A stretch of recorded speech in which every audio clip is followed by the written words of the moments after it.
All right, welcome, adventurers. I'm Mr. Dungeon. And I'm Mr. Dragon. Today we are doing the Gauntlet.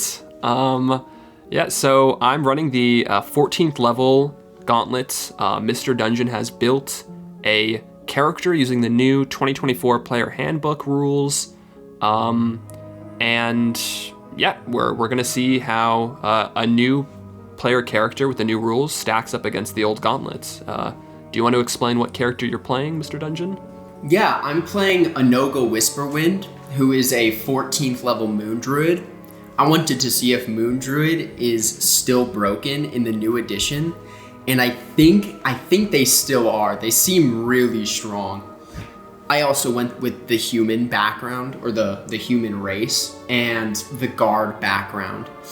So he's been guarding this temple for a good amount of years. You know, he's the local druid in the town. This is how he does his service, by protecting this temple, and then now he has to protect it. He has to do his job. And helping you out, you have two allies. You have an orc warrior who we've named Orcus, and you have a Kenku rogue-like character named Kenkusian. And they're going to help you and see if you can beat the Gauntlet. You guys are also all equipped with one healing potion each and a +1 weapon for the Kenku and Orc. And since you're a spellcaster, you have a +1 spell focus, Moonsicle. Right. And then also pre-casting. I did cast Aid at 5th level, so we all have 20 extra hit points. And then, let's see. Also cast Dark Vision at 2nd level on myself, so I do have a 60-foot Dark Vision. Okay, but those slots are expended, right? Yeah. Yeah, rest casting is not allowed, but pre-casting is allowed in the Gauntlet. So, all right, without further ado, let's see if you can beat the Gauntlet. So we can start our scene here. Anoga, you, Orcus, and Kenkusian descend slowly the steps of your temple that you've been guarding your whole life. But you see now it's been desecrated. There's dead bodies lining the ground, those who guarded with you, and also just passerbyers. Clearly, some evil force has come through and has just wrecked the place. You sense an evil presence in the distance. Right. I'll turn to my two allies and I will say, we must not take this lightly. Any who can infiltrate this temple are a threat. They both nod to you. They heed your warning. And as you guys descend down to the basement, which is filled with dim light from the outside, seems like most of the floor here is stone. There's some rubble from structures that used to be prayed to that have been destroyed. A thin layer of water is on the ground that rises up about a foot. Do you mind if I change my party marching order? Yeah, that's fine. Okay. The roof here is 15 feet high, and this gap before you is 10 feet deep, and it's 10 feet across. This bridge has been destroyed, but as you make your way to the front of that bridge, 2 water weirds and 2 mummies spot you guys, and everyone needs to roll for initiative. Okay. Conclusion is first.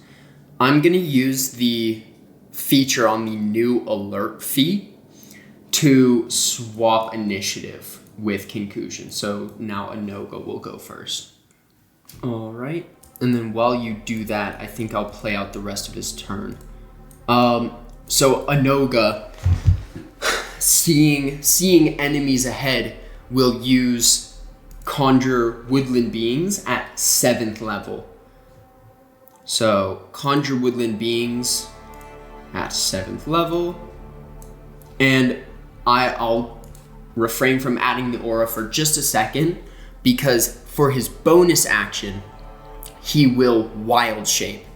And he will wild shape into an owl, and all the equipment except his dagger will just merge into the form. So let me get over the convenient owl token. And I'll just delete a no-go real quick. The new wild shape rules, instead of me gaining the hit points in AC, I get a number of temporary hit points equal to my level, and as a Moon Druid, that becomes 3 times my level, so 42. And my AC becomes 13 plus my Wiz. So I am an owl with an 18 AC and 42 temporary hit points. And then if the temporary hit points go away, I'll just revert back. I'm representing them by the health of this owl here. It's pretty convenient. Okay. You're a very tanky owl. An owl with the AC of someone wearing plate armor. Yeah. As I said, I have some good faith. I feel like they actually made Moon Druid stronger and not weaker. So there's my emanation. And then in order to do his job, he's going to charge forward 60 feet. Okay. So I'm all the way over here. All right. And that your is, turn? yeah, that's my action, bonus action, movement. All right. Next up is the Water Weird. It sees this owl flying straight towards it, and this spell effect. Do you want to describe how your Woodland Being spell looks? Right. So I'm picturing it as like a swarm of small totems that circle around me, and they give off like a little bit of a green after image, if that makes sense. Emanate a little bit green with that natural connection. Some of them have like simple spears or other simple weapons in their hands, and they're just circling around me like a swarm. Okay, yeah. So the Water Weirds are definitely like alarmed by this, and it's going to move towards you and make a constrict attack against you. Or wait, how high are you flying up? I moved 60 feet straight forward. Okay. So perfect. I did not go up. Okay, yeah. So it's going to make a constrict attack against you. Yeah. 13 misses. Yup. That AC already proving valuable. Oh, does anything happen when he enters your spell effect? Yeah, let me... Yep, when they buffed the general emanation spells, so it's if I enter their space, if they enter my space, or they end their turn. But it only triggers once per turn, so they can't like enter and it triggers, and then they end their turn and it triggers again. It only triggers one time. Okay, so wisdom saving throw, right? Mm-hmm. Right. And that is a 15 failure. It's DC Okay. 18. So And does he? then How much damage does he take? 25. All right. He's definitely hurt. The totems cut into his watery flesh a little bit, but he's not bloodied. That brings us to the next round of initiative, or the next turn. Kenkusion's up. Right. Kenkusion will get a running jump here, and I think he can make it across 10 feet with a running jump. Yeah, if he runs 10 feet beforehand, he can make it across. Okay. And then he'll use his bonus action to move into my emanation here. And then he's going to make one attack on this mummy over here with his magical short bow. Okay. 23? That hits. Okay. 10 damage. Got pretty good on the roll. Nice. The arrow pierces into his chest, but the mummy still stands. All right. And that will end Kenkusion's turn. Orcus is next. Orcus also getting this running start will use his bonus action to move towards the enemies. So that is 30. And then I think, yeah, he'll just stand next to his friend Kenkusion. Or he'll move. Yeah, he'll stay with Kenkusion over here. And he's gonna throw 2 javelins. Okay, cool. So let me grab the javelin attack. Does a 17 hit the... Yeah, that hits. Oh, the water weird is who you're attacking, or who are you attacking? Yeah, I don't think the... Can the javelins reach the mummy? I think you'd be rolling at disadvantage. I'm okay with that, actually. So I'll roll Okay, again. just roll another d20. And it's okay, so it's the first roll, definitely. That does hit. A 17 does hit, yeah. Okay, that's not bad, actually. That's not bad. 10 damage. It's reduced to 5. You think the mummies might be resistant to magic or non-magical piercing damage. And then he'll do that another time. Just attacking with disadvantage this time, so 22. Yeah, that still hits. 7 damage. All right, reduced to 3. So it's not the it's mummy not now much, has but 2 javelins and an arrow sticking into its chest, but it is still not bloodied. right. Okay. And then I think that ends his turn as well. Yeah, that brings us to the next water weird, who slithers over. Oh. And it's gonna make a constrict attack against you again. Okay. All right. It misses. All right. And it needs to make the wisdom save for your effect. Yes. 19. Oh, that's a success. So 12 damage. And it's kind of up for debate, but when I read the rules, what made the most sense for damage-wise is since you can only benefit from the damage once per turn, I roll the damage once per turn, and that's what all enemies take.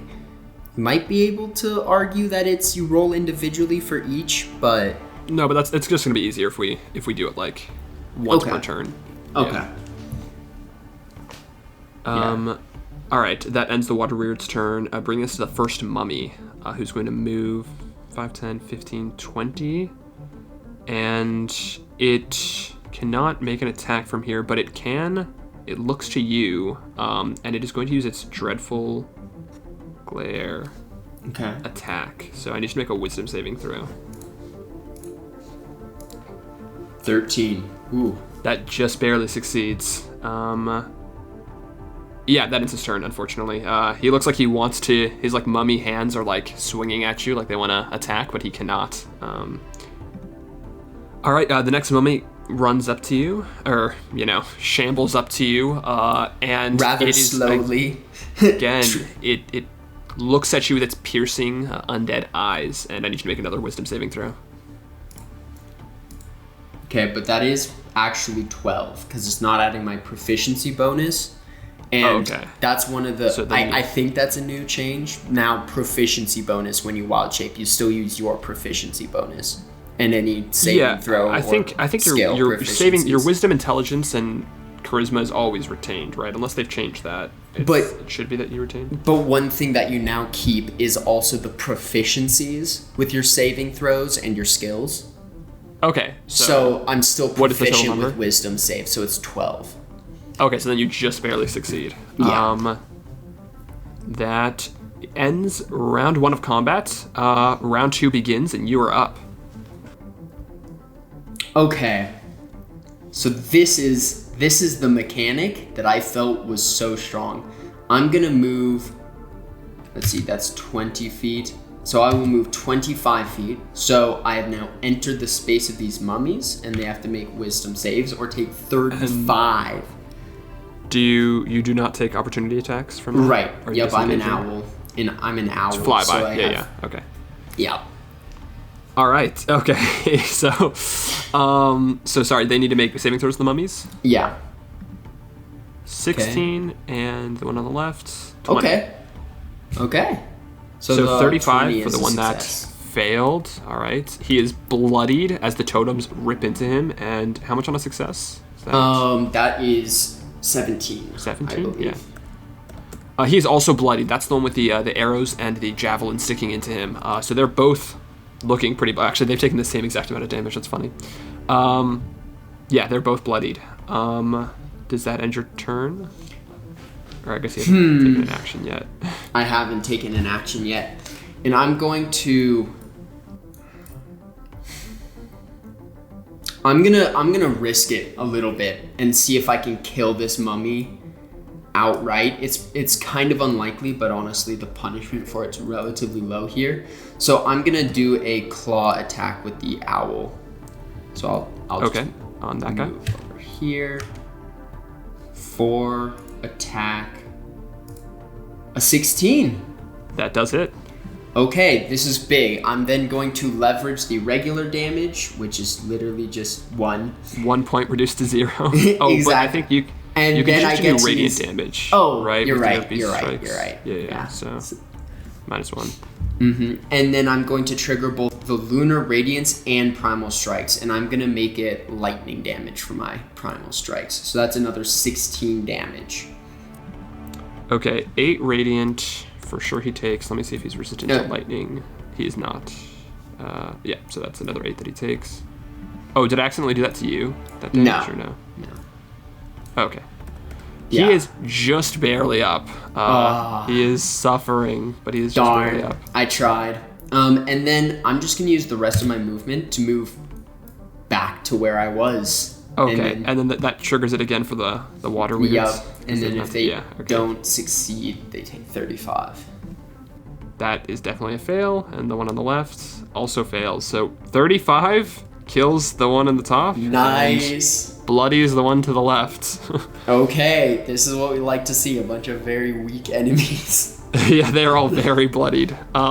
Just barely holding on. Does that end your turn? Let's see, bonus action, anything helpful I can do? Nope. Okay, yeah, that ends my turn. All right, Conclusion's up.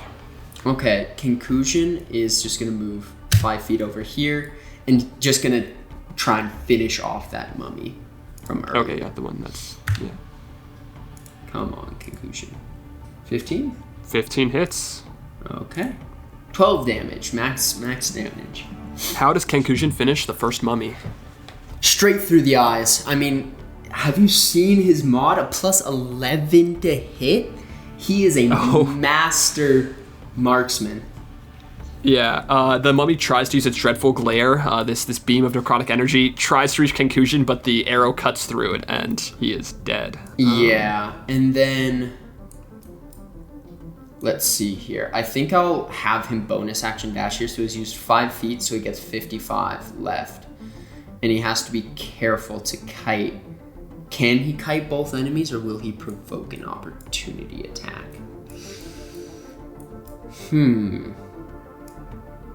I think he will provoke an opportunity attack. And out of the two, I think I'd rather him provoke an opportunity attack from the water weird. So he will move through my space because I'm up in the air a bit. So that's 20 feet. And then he'll move 5 feet and provoke 25 feet, okay, so that's going to provoke an opportunity attack. 19. That does hit, yeah. So he is grappled by the water weird, and he takes... Yikes. Oh, sorry, I meant to do that to Conclusion. He takes 18 points of damage, of bludgeoning damage. Yikes. Okay, I'll... And he's pulled 5 feet closer, so he's also grappled and restrained. Okay. That's tough. I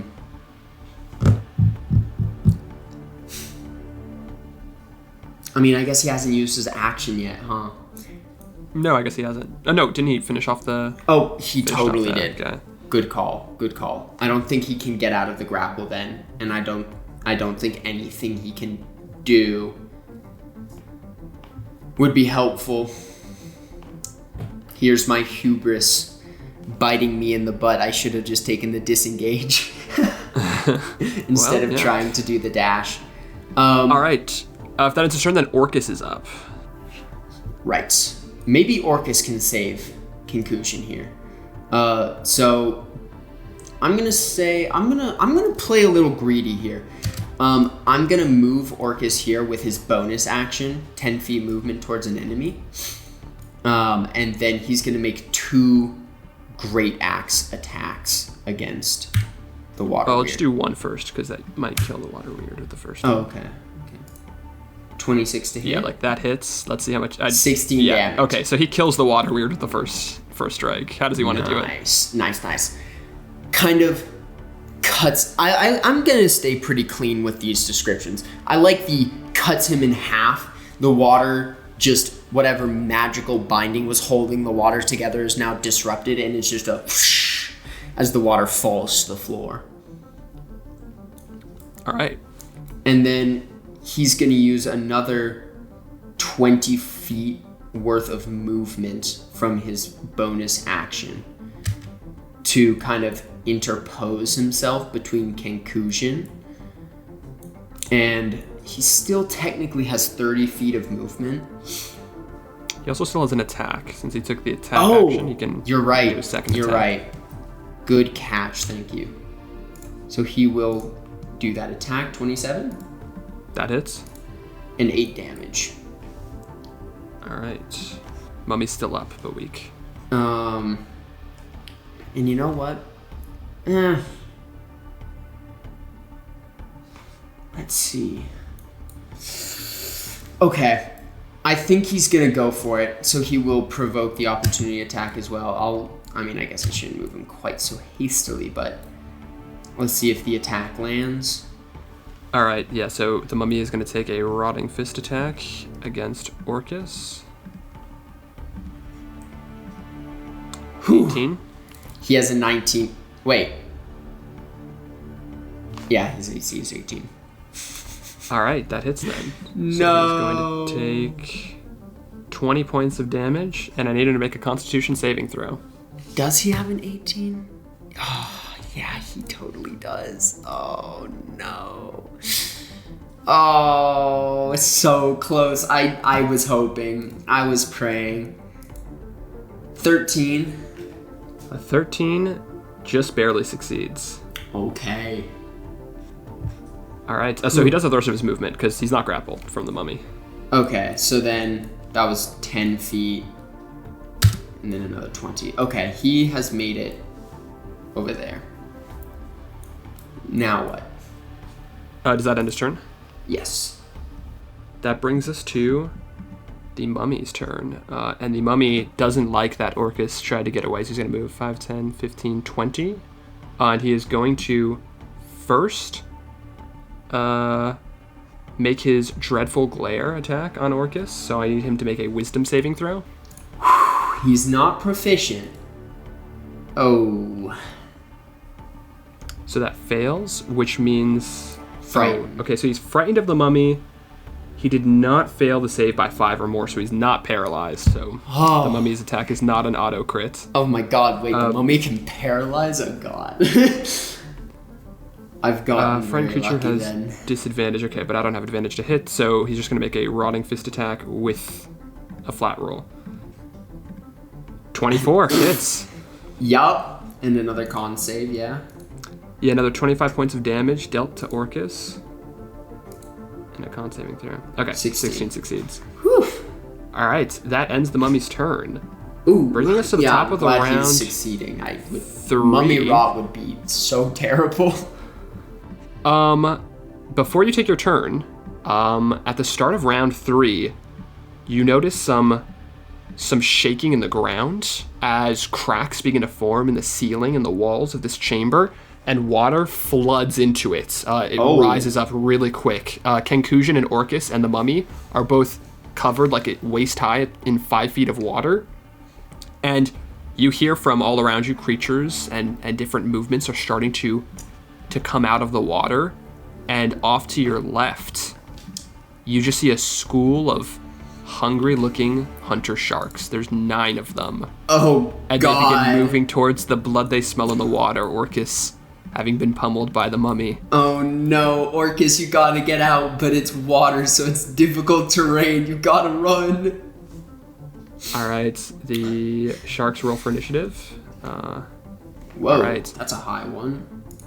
They're a fast school, but you're still up first. Okay.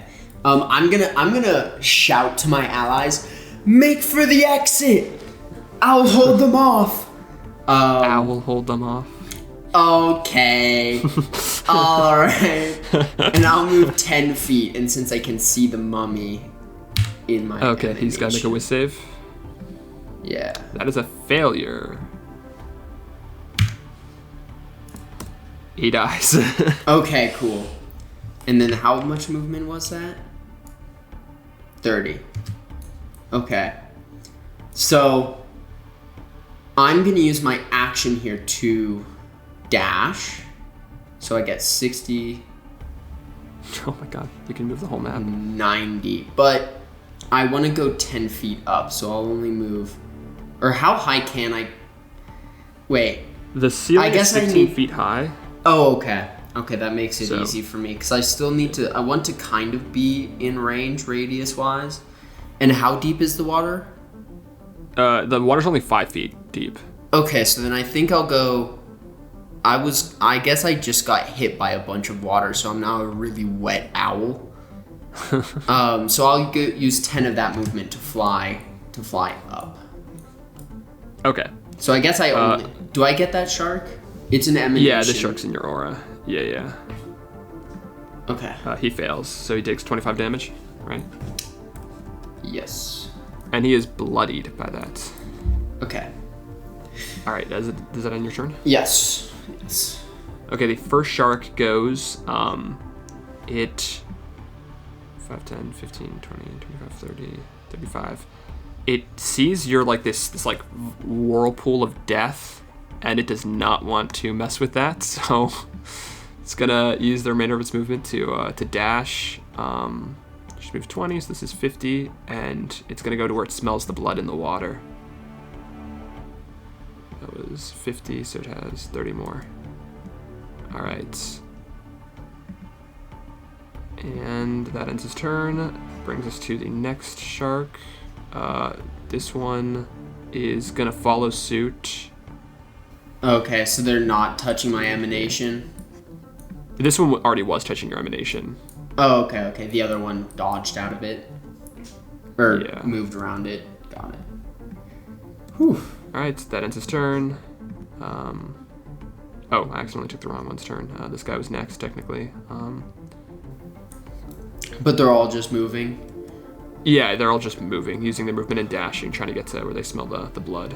One of the fun things about the new edition is moving through allies is no longer like any weird penalties. It's only moving through enemies. This guy, it is tough, but they still can't end their turn in the space, Yeah. right? Yeah. This one's gonna have to move through your space to get closer to the guys, so he's gonna make And that. it's a moving new through. turn. Oh, 37. Oh god. That cost He him wants to succeed this one. dearly. He did not succeed that one. How much does he take? 37? Oh my Yeah. god, he's very weak. He's very bloodied. Okay, then it's his turn. Damn, okay. I mean, the other shark just saw what happened to his friend, and he's not gonna risk that, so he's gonna just Oh, dash. he touched my emanation. No, I'm kidding. No. Yeah, that's just the line. That's the line, but he would have avoided it. I'm kidding. Though I guess it would spend a little bit more movement to do that, so this guy's gotta move here, then dash to get here. It's a shame they've all moved themselves roughly in the same direction so that I can... That bloodlust is not helping him out, I will be honest. Okay, Ken Kujin is up. Concussion sees a wall of sharks approaching him. He's like, I gotta get out of here. So Now, it is difficult terrain for him because Yeah, the water is 5 feet. but high. he's gonna triple or double dash, so 45 feet. Okay. He just hightails it past Orcus. All right, does that end his turn? Yeah. Orcus is up next. And Orcus, also seeing a wall of sharks, is like, I'm out of here! And that ends All right. Orcus's turn. Damn, this hunter Although, shark. you know what? He'll take a bonus action to do his healing. Second wind. Oh, second wind, yeah. Okay, this shark's kind of in a bad situation. He So I doesn't do think anything, that's kinda has to enter. 17. He regains 17 hit points. Not bad, not bad. Okay, cool. The one hunter shark did enter your space, so you can roll the damage again. 31. Oh my god, it's so not worth it for them. He's bloodied. All right, Maybe I can kill some of them. The final hunter shark. Now 30 feet to get there, and then if he dashes, yes, he can get past all of his friends and lead the pack. All right. Oh. That brings us to the top of round 4. You're up. Well, let's just go 35 feet over here. Make that 40 feet, so that's all of them in the emanation, and then another 20 feet this way. And then I'll use my dash for another 20 feet, and then I'll kind of end it over here. Yeah. So okay, so you hit all of them, right? Yeah. Oh, it's only 26. Okay. Darn. Only 26. 26 times 9. Okay. Let me roll 9 saving throws. First shark, and I'll go left to right. Oh, that's a success.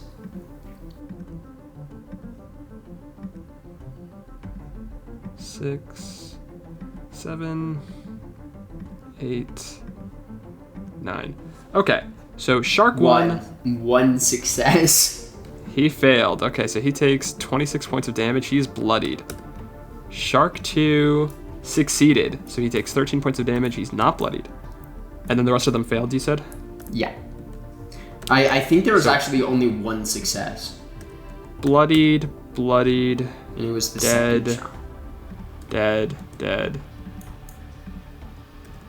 Bloodied. All right. They are getting shredded. It's funny. It's like you're your own Sharknado. That you're just like moving through with the totems, and you're just completely annihilating them. I call this strategy carpet bombardment. As the totems just rain down like mini javelins. And you're blocking them too, because now is that the end of your turn? Yeah, it is. It's now their turn, and they literally can't do anything. Okay. Let's think here. What would a hunter shark do? It does not want to get in your emanation, so it's going to. That was 25 feet of movement. 50. This makes it 80. It's trying to get around you. Well, good luck. Next hunter shark. Maybe also, some can go up to the left. I still think they have to 55, dash, but 60, 80. Yeah, they're all dashing. 50,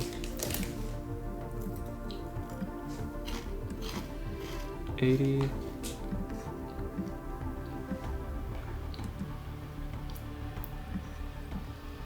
Come on, you know you want to get in the emanation. Come on, guys. They do not want to get in the emanation. Come on, guys. They do not. There's just this trail of blood in the direction they're going. It's okay. It's Kenkushin's turn. I'm getting out of here. And then an extra 15 feet off screen. However you want to rule that. Okay, I'll just remember that he's 15 feet off screen. Orcus' turn next. I think Orcus can actually get a little further. Yeah, 20 feet off screen. Okay, yeah, okay, so Orcus is 20 and Kenku is 15. Okay, I've got that written down. All right, if that ends their turn, Hunter Shark, this guy is up.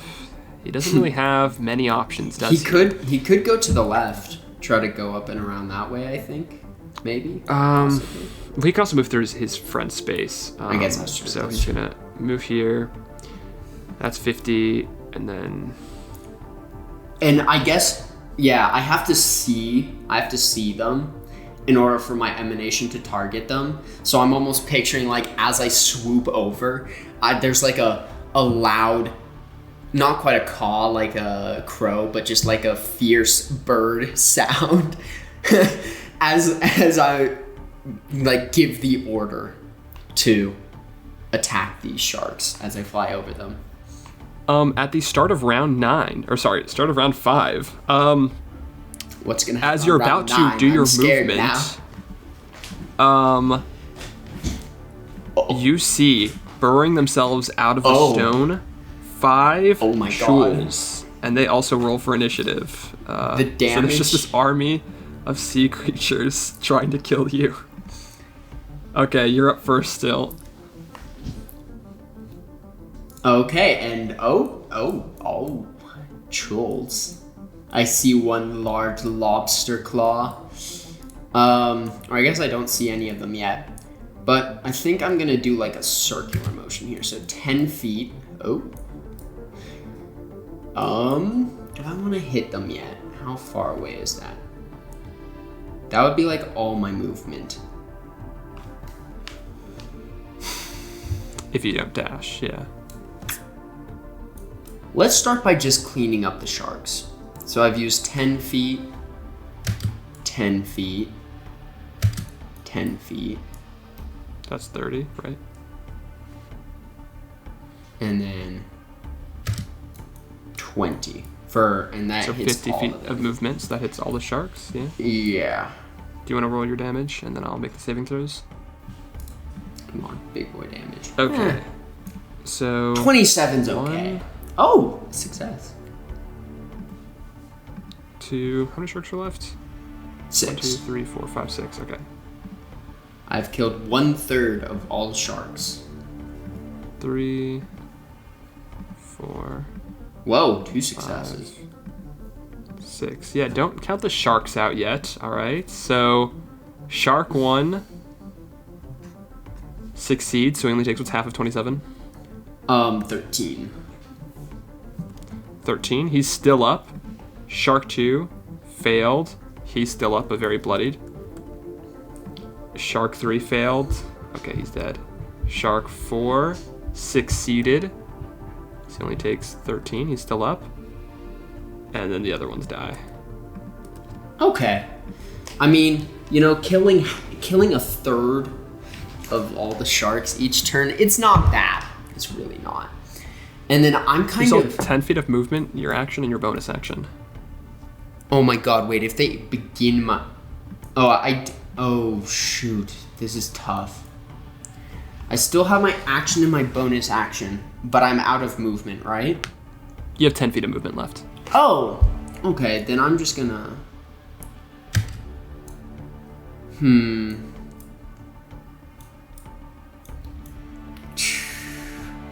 Yeah, I'll stay here, and what I'll do is I'm kind of unsure about these new creatures.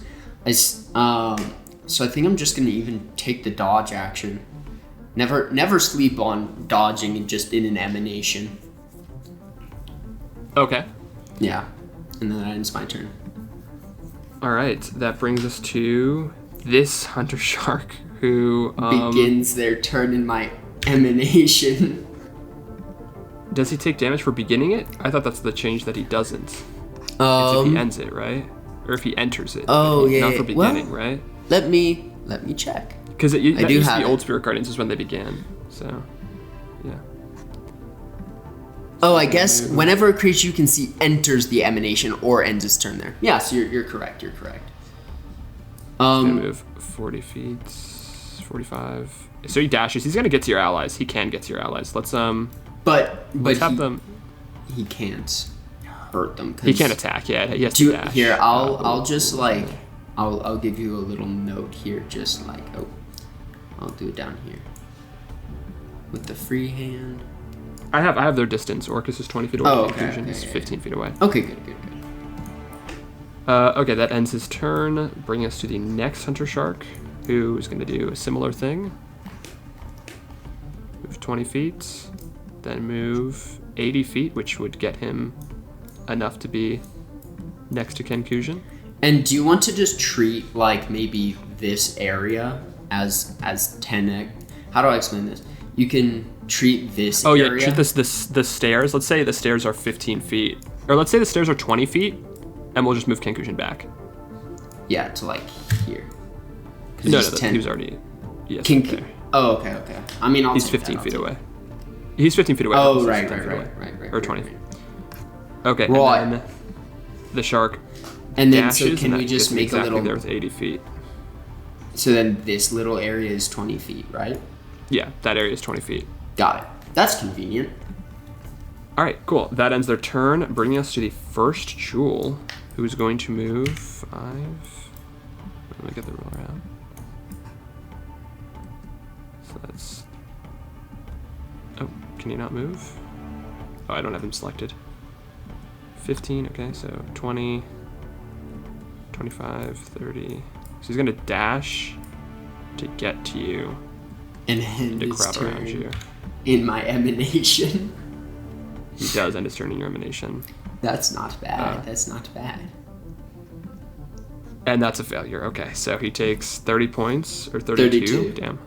Okay, but he is still pretty healthy. These guys are Oh pretty god, tanky. he's not bloodied yet? Oh no. He is not bloodied now. Okay, Conclusion's up. I think Inclusion is going to disengage as a bonus action and then just dash 60 feet. Okay. So he's 75 feet. Oh yeah, 75 feet off map. Yeah, okay. Got it. I'll write that down. And I'll just like place him up against the wall again. All right. That brings us to Orcus next. Orcus is not quite so fortunate as getting a triple dash, but he will disengage and then move 30 feet. He can only move 50. Well, actually, at this point, yeah, it is. Oh, wait. That brings up a good question. Yeah. Off map, at a certain point, the water stops flooding, so... Where yeah, do you I'd want say, that to be? I guess I would say that's say- completely up to you. And that, I think, might actually change my decisions. With Orcus, Yeah. at least. I'd say 50 feet off map is probably no more water, so... So if then this is 20 feet Conclusion is distance- like right at...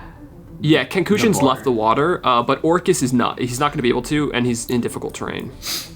Got it. Yeah, okay, so Orcus is actually just going to target this shark with an attack to see if he can kill it.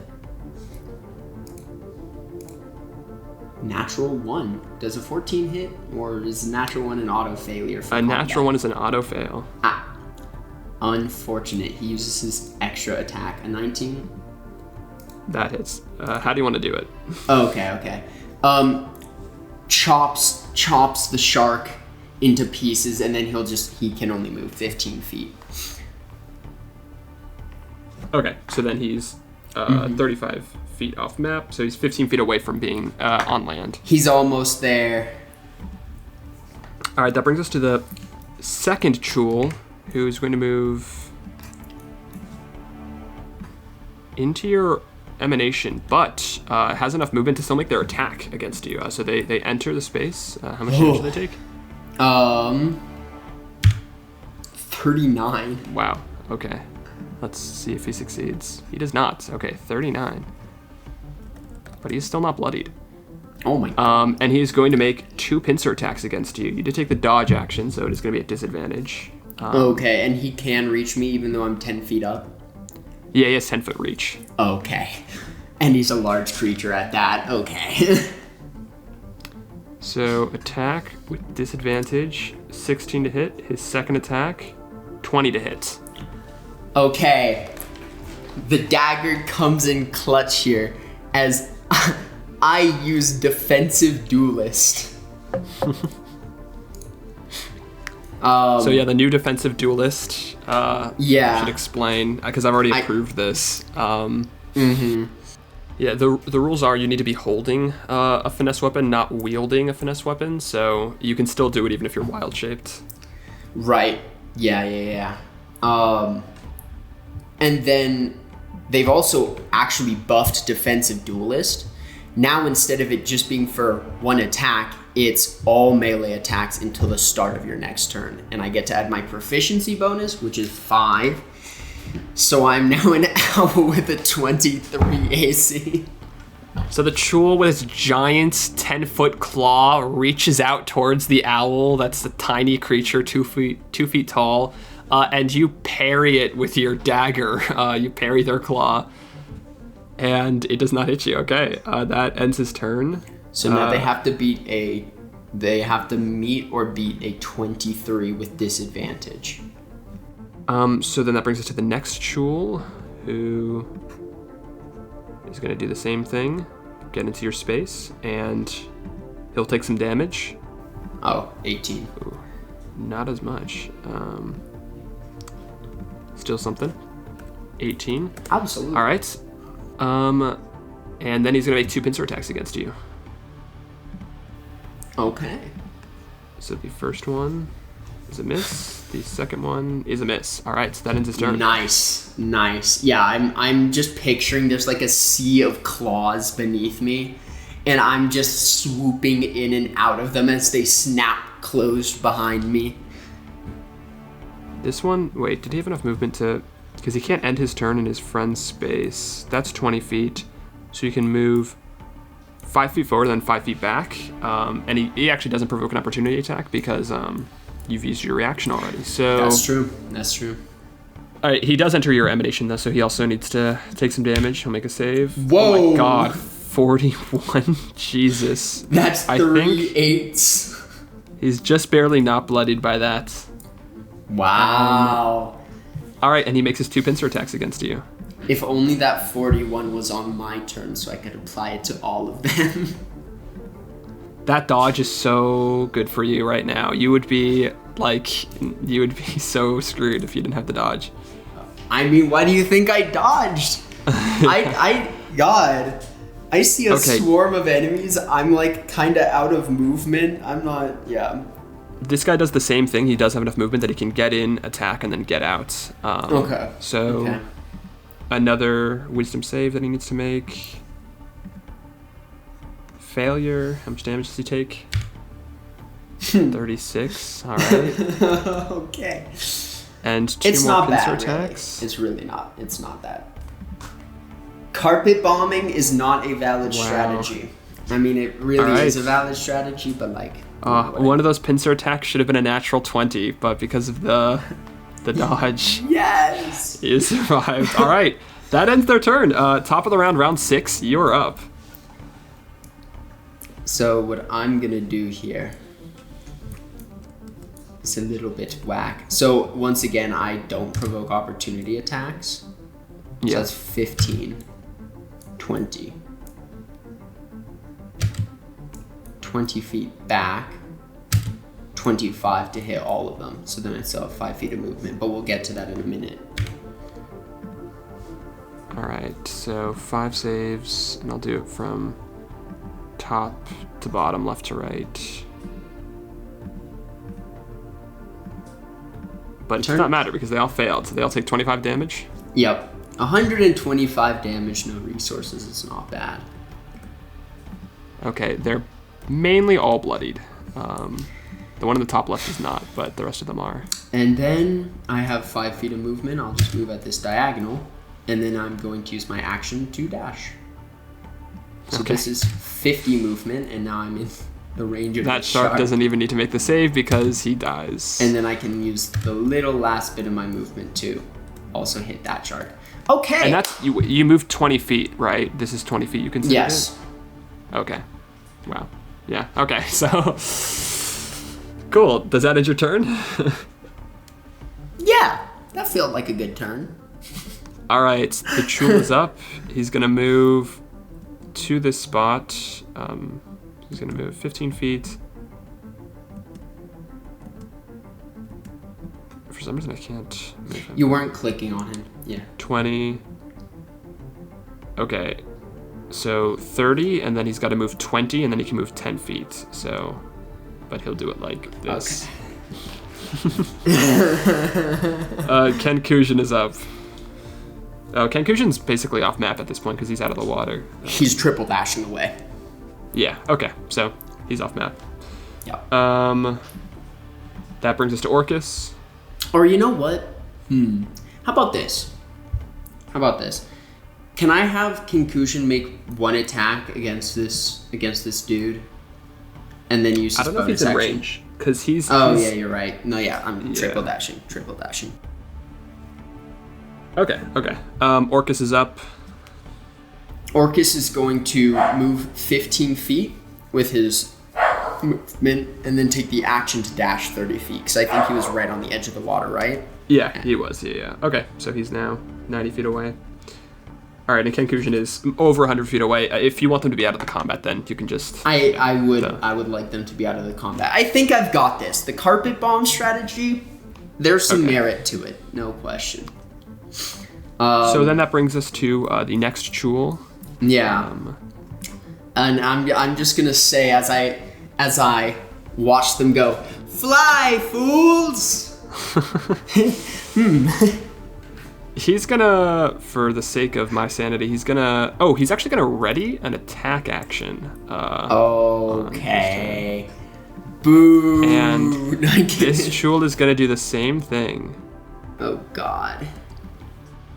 And this Chul is gonna do the same thing.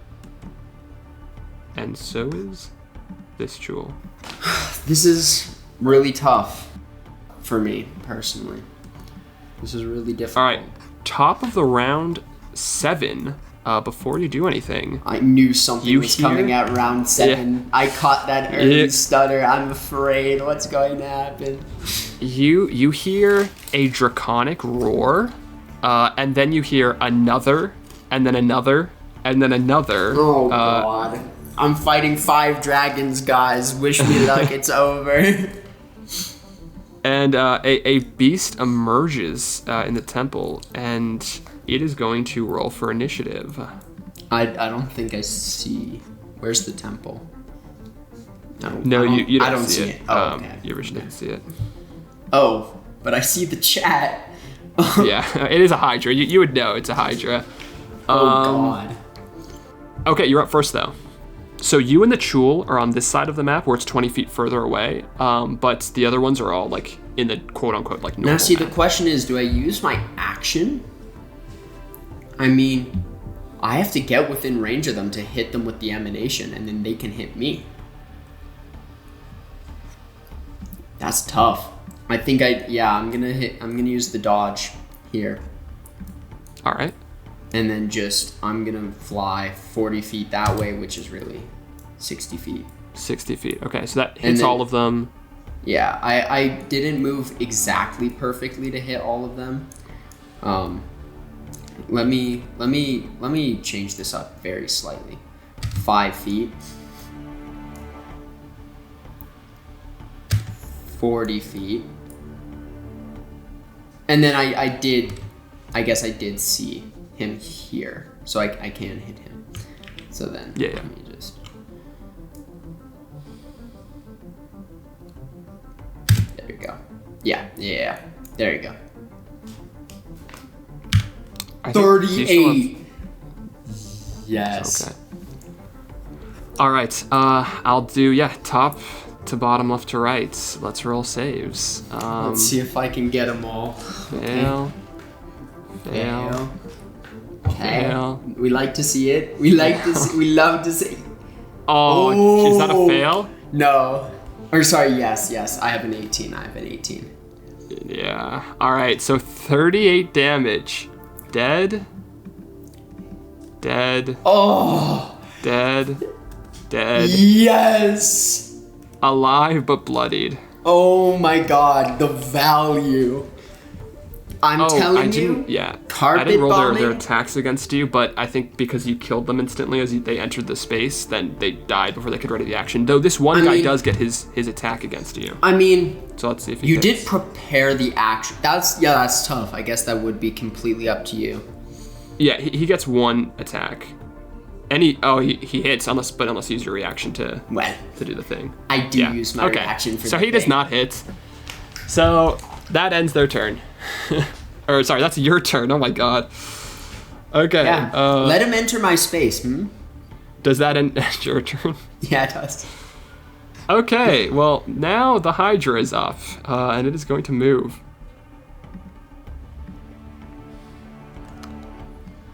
And it's going to dash to get here. That ends its turn. That brings us to the last Chul, and quite frankly, this Chul... Yeah, he's just gonna... I don't even know what this Chul's gonna do. He's gonna... Okay, I know exactly what the Chul's gonna do. Alright, he's gonna... Oh, he doesn't have enough movement is the only issue. Okay, he's gonna move 15 feet. Oh, I don't know if I can do that movement. So yeah, I'm kind of actually blocking this pretty perfectly. Damn, yeah, you are. Okay, so It's all calculated. okay, he's gonna ready an attack action because that's all he can do. That ends his turn. And now, what's turn is it? It is your turn. Yes, the totemic spirits seem deeply pleased by the current results, and I'll just 5 feet back. Okay, he's dead. Okay. And then here's the really fun part. What is the reach of the Hydra? Oh, how far did I just move? You would not know without using your action to make a 25. nature check on the Hydra. So I've moved 45 feet, or 40 feet. Okay, so the Hydra needs to make the save. Or take 33. That's a fail. He takes 33. And then I will move 20 feet away. So as he takes 33 damage, you see that one of the totems completely shreds one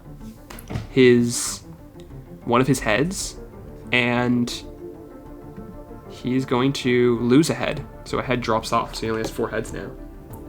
Whoa, okay. All right. Do you think anything else? I don't really know I'm just gonna move away to see You're dashing. what happens next, yeah. All right. Do I want to use all my... Yeah. I just moved 64 feet away. On the Hydra's turn, he is going to dash towards you. And as he's doing so, you see in the spot where you destroyed one of his heads, 2 more takes its place. And he now has 6 heads, and he regenerates a little bit of health.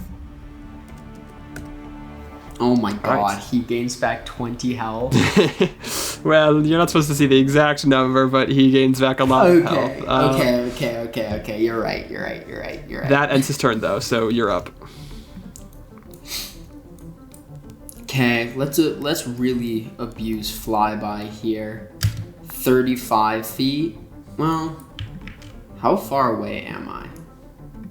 Oh yeah, this is 20 feet. Oh, He fails the save. 29 damage. 29 damage. And another head falls off. Okay. And then I still have 40 feet of movement.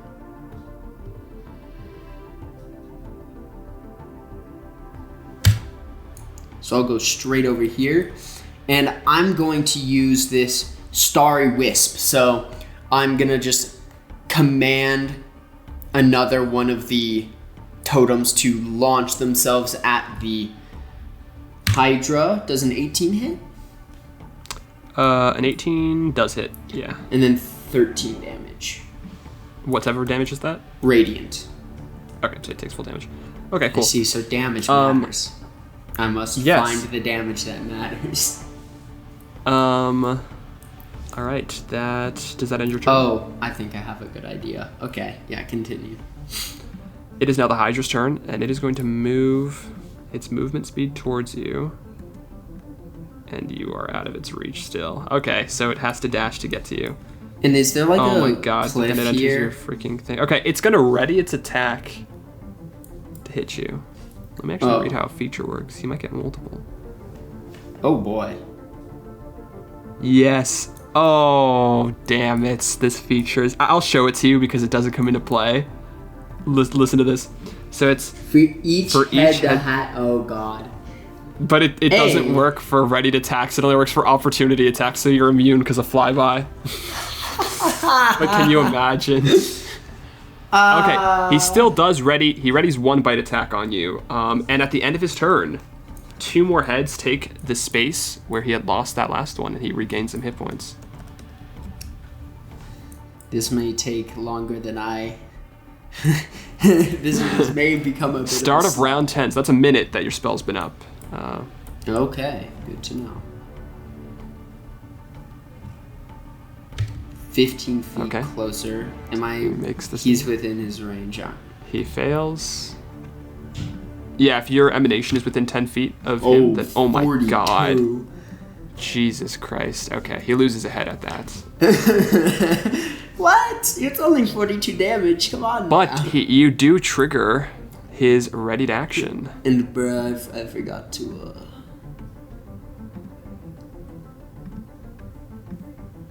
That's a miss. Okay. All right. Well. And how much movement shucks. did I just use? I think you used 15. Yeah. I'm gonna use an extra 20. And I'm gonna make the assumption that this is like the Hercules story, and that it's fire that's important here. So I'm gonna make one claw attack against this boy. Let's see if it hits. A 21. Wow, with a +3, you got. Oh yes, that does hit. 1 radiant damage. What? Okay. 1 And- damage. 13 extra radiant damage, so 14 radiant and 3 fire damage.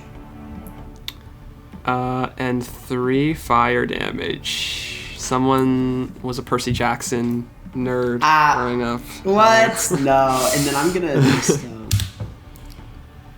40 feet. All right. Does that end your turn? Yeah. Well, his turn is up. He is going to dash towards you and then ready an attack. And because he took fire damage, he does not regenerate a head. Yes. The Percy Jackson books are paying off. It may have taken. All right. It may have taken a decade, but. And You're this, up top of the round. This is extra easy. I just. Fly in. He makes the save, fails. How much damage does he take? 33. Oh my God. Okay. He loses a head. And I think you said there's a prepared attack. Oh, yeah. Sorry. Thank you for reminding me. There's a prepared attack. Yeah. A miss. Yes. That's the ultimate player flex. It's like, yeah, there was an attack, it misses. Well, now I get to make an attack of my own. Does a 22 hit? I don't even understand how, yes, how are you rolling so good with the owl, bro? But yes, that does hit. I think I rolled a 17, an 18, and a 19 for each of the attacks. Wow. Well, 1 radiant damage. 1 radiant. And then, this is hilarious. 6 radiant and 1 fire. That 1 fire does matter. And then I moved 10 feet, so I might as well move 50 feet over here. All right, this strategy, I think it's working for the Hydra. I think he's gonna get you one of these days. Yeah? Yeah. He's got you on the ropes. You're running away. He's gonna ready his action to attack you. You're right. You're right. You're so right. That brings the top of the round. You're up.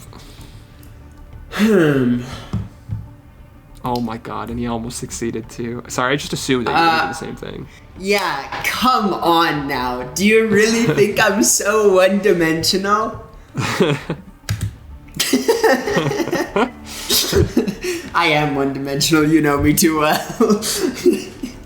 He loses a head. Oh, he's still not dead though? He's still not dead. He's very bloodied, but he's still not dead. Yikes, man. And then I think he can reach me 10 feet. Yes. He gets you. And then let me double check how far I just moved. This is the death of you. 10. Surely. Let's go. Oh no, that just barely misses. But then I parry it, 23. You parry the Hydra. The Hydra lunges at you with its 4 remaining heads, and you, one at a go, parry it with your dagger as you're flourishing around him. Yep. I like this plan. And then, yeah, I'm next to him, so let's just hit him with a 4. Oh. Yes, you finally miss. Good. Shucks. Well, I guess I'm 50 feet away now. And that brings us to the Hydra's turn, and it may be his last. He moves, readies an action. At the end of his turn, he does regrow 2 heads. Wait, but regains is his it? hit points. Oh, yeah. And now it is the start of your turn, round 13. And I'm gonna do something unexpected and not one-dimensional. I'm gonna move in and hit him. So the most expected thing. Okay, let's see if he survives. 34. Oh. He dies.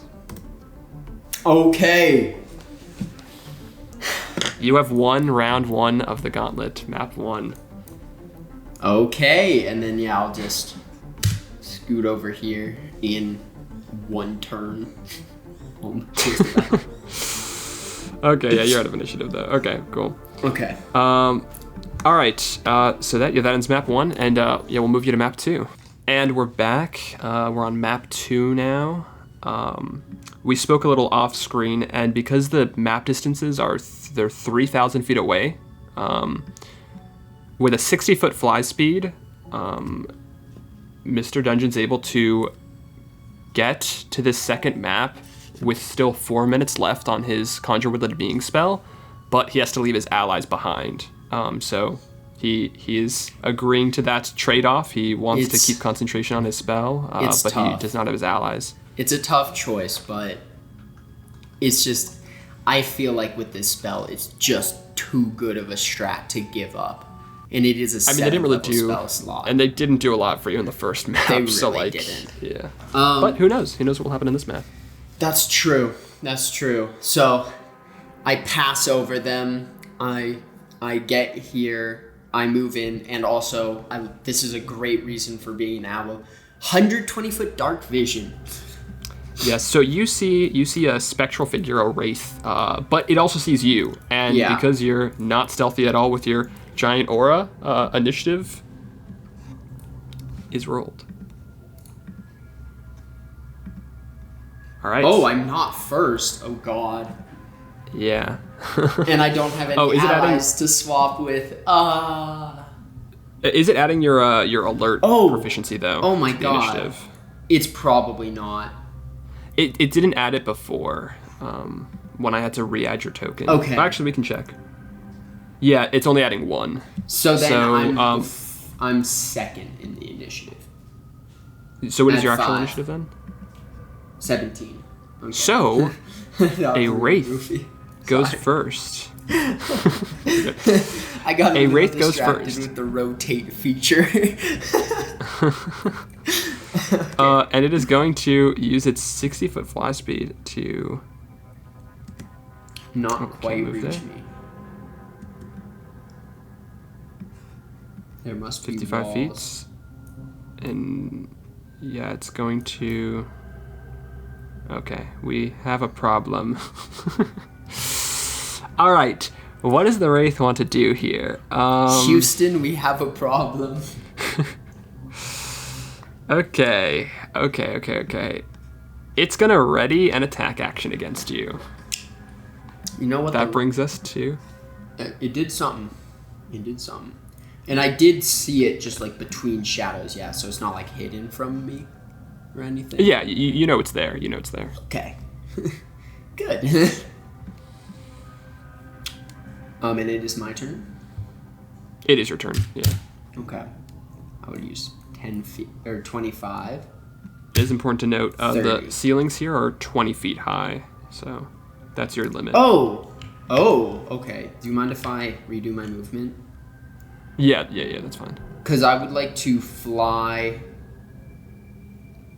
10 feet over the Wraith instead of 10 feet to the right. If that's at all possible. Yeah. So you're 10 feet up in the air? Yeah. Or I guess 15 feet up in the air because the Wraith is like 5 feet tall. Yeah. So then let's just think about that logically.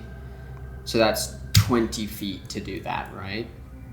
I move 5 feet to the right and 15 feet up, or do I only move 10 feet up? You only move 10 feet up because you're already occupying so that like 15 5-foot feet. cube. Yeah. This is 30 feet. 50 feet.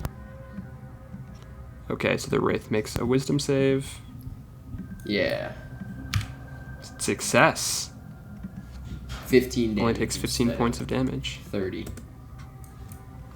shots. And then I have 10 more feet of movement, so I'll move over here, and then I will dash.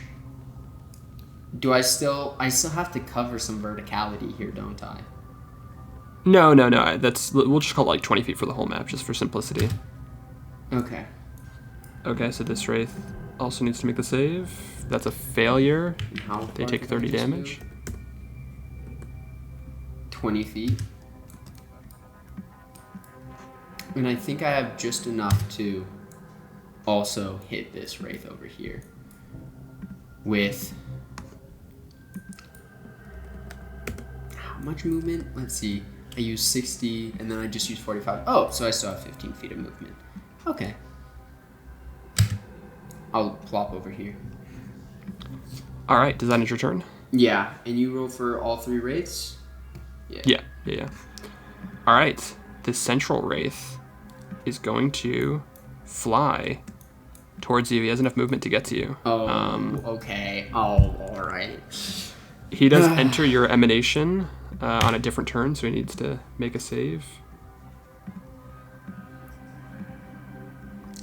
Fails, but he's still alive, just very bloodied. And he's going to make a life drain attack against you. Oh, God.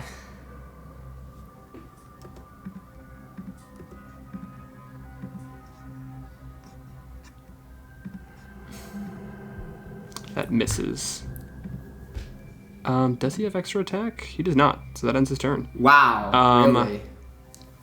Yeah, that brings us to the next Wraith, who's going to do the same thing, fly up towards you. And he'll also enter the space, so he needs to make a save on his turn. Okay, it fails. He's very bloodied as well, but he's also going to make an attack against you. A 24 to hit. Oh. I think that gets you. And that beats my parry. I should have imposed disadvantage with a luck point. It's fine. It's fine. All right, your owl form takes 15 points of damage, and I need you to make a Constitution saving throw. Come on now. I get to use... I have to use the con of the owl. No. We just paused to look up a bunch of rules, but he does need to make the saving throw or have his actual hit point maximum reduced by 15, and he gets to use his own Constitution saving throw.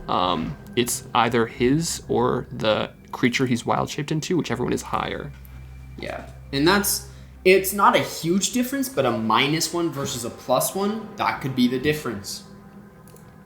Let's see if it mattered. It did not matter. Okay, well, all right. All the rules, lawyering for nothing. Oh, I could have given myself advantage. Okay, so how much? I lose 15 permanent hit points, right?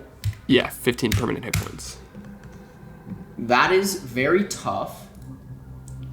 I have noted that down on my regular one, although I don't know why my regular AC says 24. Oh, it's the parry feature that's also active. And then you've already applied it to the owl. Okay. That sucked. So that, you know what that was? That was most of my precast aid right there. Yikes. All right. Cool. So that does end round 1 of combat. Round 2, the Wraith from the first round, his ready to action did not get taken because he moved. And dang, he can hit you, but then he has to enter your space. Wait, how much movement did he just use? Yeah, 50. Oh, but you're up 20 feet. Okay, so he is also just going to ready an action to attack you. And let's give the DM props here for dealing with verticality for like the entire fight. It is your turn now. Well, this should be not too difficult if I just... There's a wall in the way, you say. So I use 5 feet to get here, and then 5 feet to get here. He makes a wisdom save. or takes 36. He takes 36. And then we just move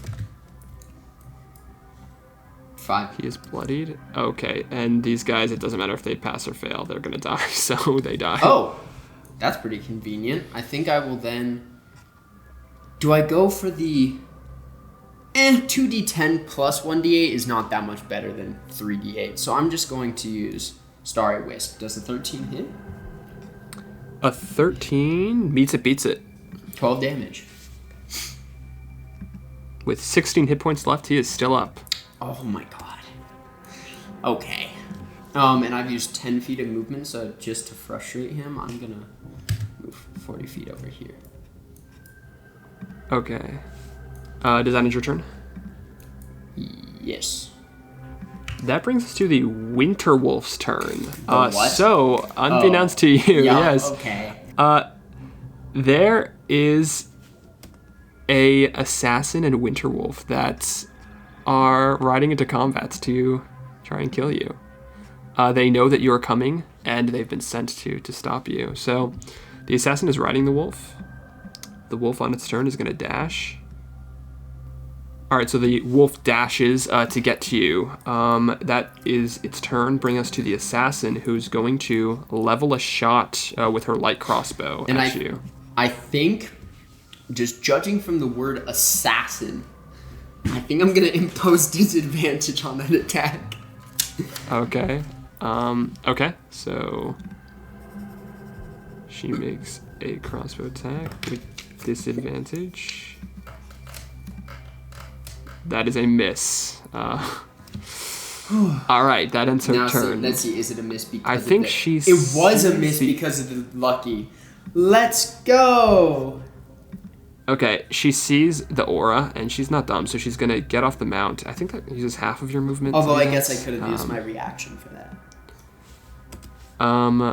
So she's going to move then 5, Here, 10, 15, 20, 25, 30... Oh, I just realized something. Okay. I don't think the assassin has dark vision in this map is in darkness. Oh but my also she god. lit a torch because that she wouldn't be attacking you blind. So she lit a torch. So she's got vision out to 40 feet. Wait, does the wolf also not have dark vision? No, wolves have dark vision. Not winter wolves, apparently. What? Yeah. Oh. That's so funny. Okay, well, the wolf is blind, but she has a torch. So then wait, that attack would have been a disadvantage anyways, because I'm... It would have been a disadvantage anyways. No, she has the light. She has the light. So she... But now I know that if I just get out of the range... She cannot see you, yeah. But she can still target you. She just have disadvantage. That's true. But disadvantage is very good when you can parry things. Oh, I guess I can't parry the non-ranged attacks. That is actually a big trade-off. Which do you think is better? Do you think it would be better to take like the wolves, possibly the wolf and assassin attacks and stay close? Or nah, I'm gonna just jump in, jump out. I don't provoke opportunity attacks. Wraith moves to the wolf and readies an attack. That ends its turn, bringing us to your turn. I see. So what I don't see is the other assassin. So let's just start by moving like so. Okay. So that's 10 feet. So the of Wraith movement. dies. The Winter Wolf. Well, I need to move down for the Winter Wolf, I guess. So I'll spend 5 feet of movement to get within range of the Winter Wolf. Oh no, I don't actually. Because it's a large creature, huh?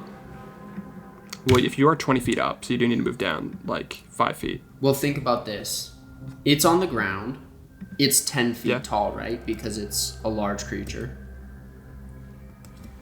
My emanation is 10 feet. Well, so that's it's a 25 large total. creature, but it's not 10 feet tall. Like it's 10 feet long. Got You it. know what I mean? Like it's a got it. wolf. Yeah. Got it, So got it's it, not got like yeah. Okay. I will move down, then it takes 34. Yep. It takes And 34 I damage. spot the assassin. So I just used 20 movement. So I'll casually use another 20 movement. Okay, she needs to make the whiz save. That's a failure, so she takes 34 34 damage. And they're both looking pretty weak. How much movement did I just use? God, I ask that way too often. 25. So I've used 40 movement. And screw it, I'm just gonna use the remaining 20 movement to go over here. And then I'm just gonna dash 60 feet. And you leave her view. All right. I can still see her though. That 100. That brings us to the Winter Wolf. Now, the Winter Wolf may not be able to see. Are you gonna add a little light source? Oh yeah, I added a light source. Yeah. Oh, you it's did? Just on your end, you can't see it. Yeah. Oh. You can see like the colors added on your side, I think. Oh, how far does a torch reach? 20 feet bright, 20 feet dim. Ah, So I 40 do feet. see the difference. It's because it's stone. It's playing with it. Like, there's very little color for the map anyways. 20 feet, and it can get another 20 feet, and it hears where you are, and it's going to use its cold breath on boy. you. Okay. So, And once again, I Yeah, get to 15 use foot my cone. save, which is Rotate. way better.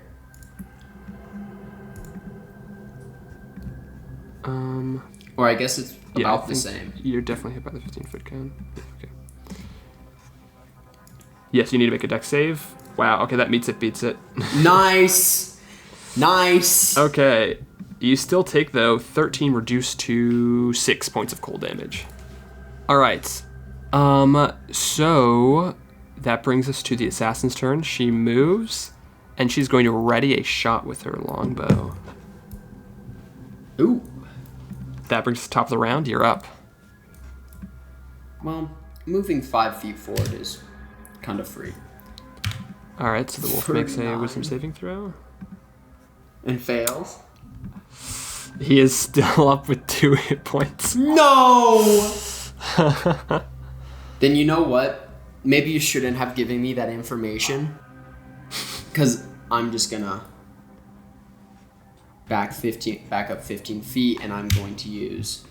Yeah, it does a 21 hit. And he's also blind at the moment, so like I think you'd have advantage on that, but you know, it's you kill him anyways. It doesn't matter. Yeah, the wolf was barely standing. Its little legs were shaking as you fly up to it, and then you just take a step back and just kill it. Nice. Yeah, and I'm gonna stay where I am. Oh, wait. Oh, yeah, I used my action. That ends your turn. Bring us to the assassin who did not get to fire her shot off at you because you never came into her sight. So she's going to this time move. Heard the wolf, 10, heard 15, her 20, faithful 25, 30. companion die. Yes, she can see you. All right. And she's going to take a shot at you. Yeah. Oh, yeah. But with disadvantage, right? No. Nope, she just can hit you. I'm gonna use a luck point, actually, so it is disadvantage. All right. What is the range on a luck point? That's actually an excellent question. Yeah. I think it's just any attack, but let's find out. It's just when a creature rolls a d20 for an attack roll against you. Okay, well, that's what's happening now. So, so rolling at you with disadvantage. That is an 11. And a natural 20. It mattered so much, that luck point. Oh my god. That luck point mattered. You don't even know. She would have done so much damage. Okay, that ends her turn. That brings us to your turn. Oh my god. Yeah, no. The value. The luck points are paying off. It is your turn. Top of the round. Okay. Awesome. Well, 30 feet. All right. 28 damage. She takes half. 14. She succeeded. She is bloodied, though. Okay. Well, she can have fun languishing there. I'm gonna move 90 feet over here. Okay. Yeah, then I end my turn. Okay, she's up. Yeah, She's gonna move. She moves in the direction, takes a wild shot, it misses. And then Wait, did I stop her movement early? a storm moves past her. She gets brutally battered. Oh, you're just barely out of her sight. Okay, she sees your aura, but she doesn't see you. She readies an attack for if she sees you. Well, That ends her turn, brings here's top the of the round, funny you're up. part. This is why you really should not give ranged attacks to druids, because I'm not moving. I'm just gonna use Starry Burst or Starry Wisp. Does a 14 hit? A 14 does not hit. She dodges out of the way. She does a roll. She does an Elden Ring roll. You're the final boss in an Elden Ring fight for her. I think I'll shy away from the light then. I'll just move. 15. Ooh, looks like you're cornered. So it would seem. All right, does that end your turn? Man, that's actually so tough. You know what? I'm not gonna do that. Oh, I did not mean to go that far back. My bad. So yeah, it passes by her 3 times, so she's dead. No, I'm kidding. And then yeah, I'm gonna do a flyby maneuver. Wait, here. where were you originally at the start of the turn? Here. That's where you started the turn? Yeah. Oh, yeah, because she readied her attack on you. Yeah. Oh, okay. So I took a shot and it missed. And I have a general question on how quickly...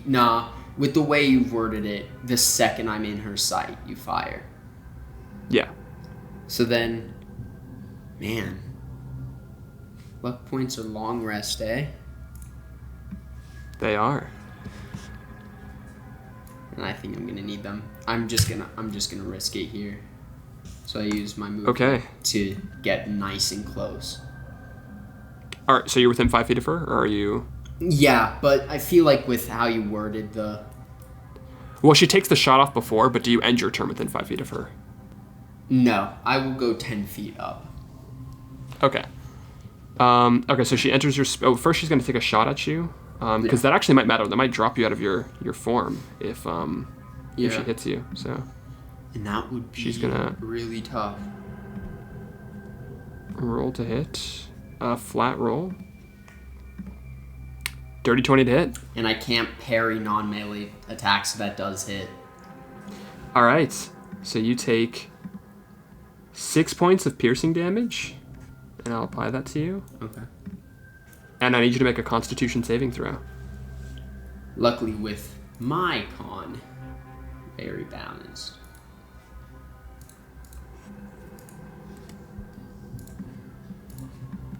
19. Okay, that is a success. So you take 20 reduced to 10 points of poison damage. Oh, you're still in the form. You're so lucky, just barely. So let's just go through what the owl has been hit with. Parried a large nest of claws, outmaneuvered a hydra, and then has gotten hit directly with by a wraith, a cone of cold, and a poisoned crossbow shot. And the owl is going strong. All right. So she does enter, or you enter her space. So she makes a wisdom saving throw. She fails it. How much damage does she take? 33. How do you want to do it?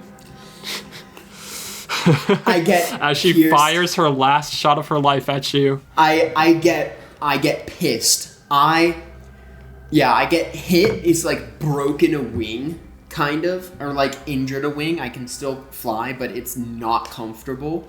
And I just command the totems change color a little bit. They go from like a green to kind of a greenish red as I command them to attack, and it's just there's really nothing left except for splatters of blood. And you have successfully beaten this room. Everyone is dead. And after about... And I'll just limp over here pretty much in my owl form. After about 3 minutes, you'll lose your spell, and your allies also are able to catch up with you. 5 hit points, huh? All right, so they catch up. They're jogging along. They walk in to see there's some dead specters. Kenkuja doesn't have any dark vision, so does he have a torch? Oh, yeah, I have 3 bullseye lanterns, and I can show you. I gave it to them in advance, but... Oh, yeah, I believe you. So is that 30 feet bright and dim? Where is it? Well, either way, I have it on my character sheet. But... A bullseye lantern, right? Let me just double check that. Yeah, while you do that, I will. I mean... Oh, it has 60 feet? And you know it's a what? 6-foot cone. And here's the thing, my friend. It is not on their character sheet, and while I do have 2 bullseye lanterns on mine, I'm in my wild shape. You meant to give it to them? I'm in my wild shape, though. Oh, okay.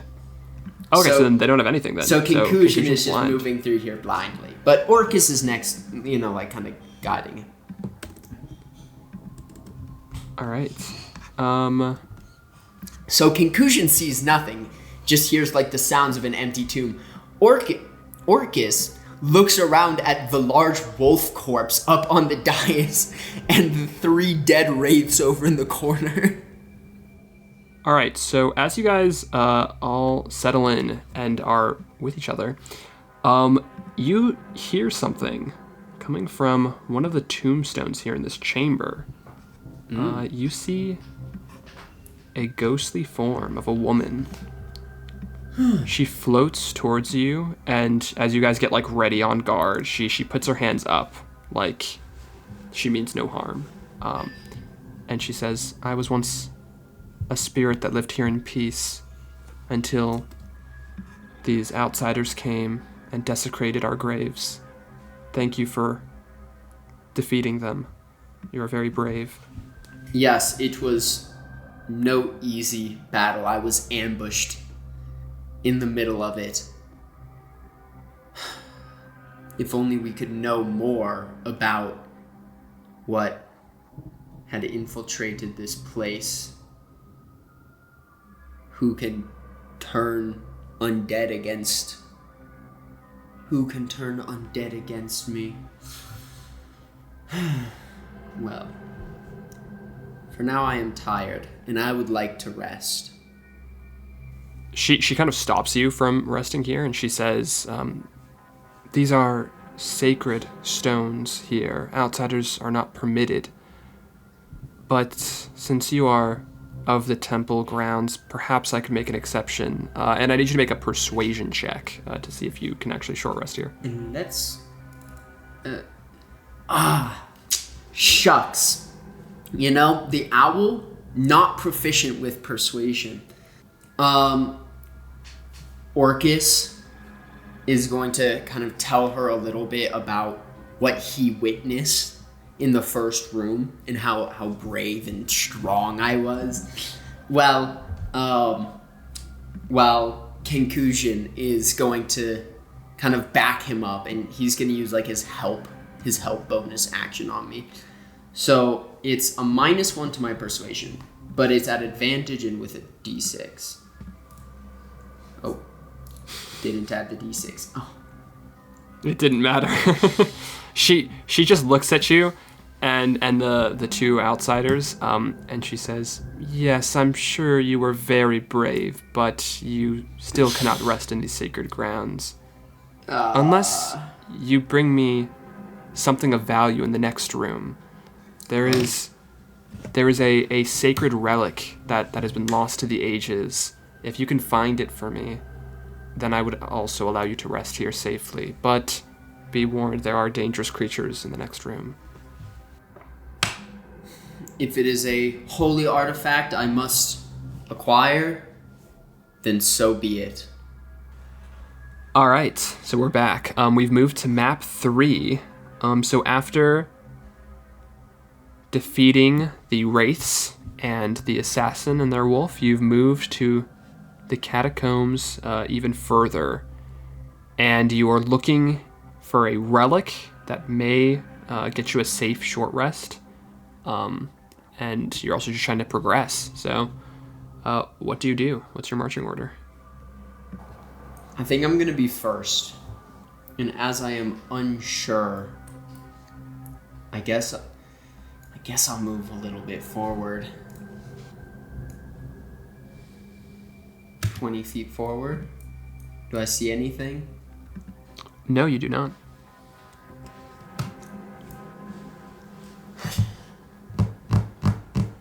Oh God. Where are they? Okay, wait. If I go 20 feet right here, then I can snap a peek. Oh, it's...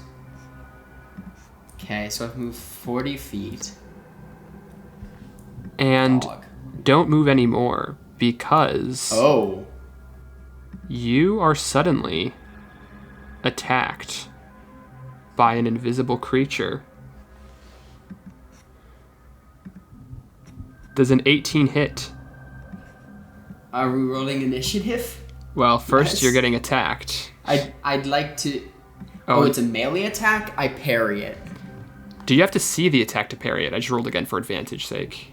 Do you have to see the attack to parry it? That's an excellent question. I doubt it, though. I think the trigger condition is when you are hit with a melee attack.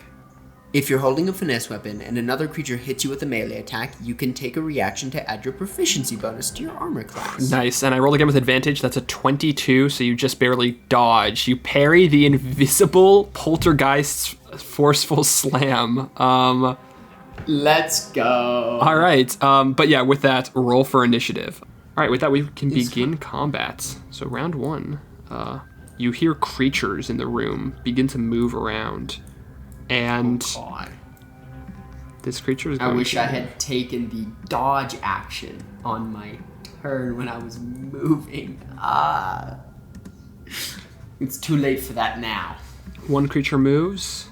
Another creature... Oh, I guess you would see small...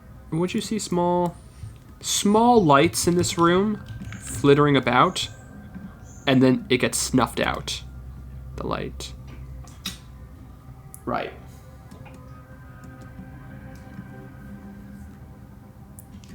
And you hear a creature coming close, but it is also invisible. I sense an attack incoming. I'm like spinning wildly around with my dagger out, just waiting for the moment. You're up. What do you do? I'm gonna trust in my parrying ability, and I'm going to cast Moonbeam Okay. on myself, pretty much, just like directly on top of me. And then it's a 5-foot radius, so I'll make the little effect. And I have like a simple. This feels a little goofy. There you go. Yeah. Oh, okay. Is that where you place it, Nice. or do you move it? All right. That. So that does hit one creature. Oh, nice. And oh, I should have mentioned what level I cast that at, because I'm casting it at 5th level. Oh, okay. Okay. I think I did, but I can't remember if I did or did not. As long as So you let subtract me- the spell slot on your sheet. Yeah, let's go over here. Moonbeam, 5th level, cast.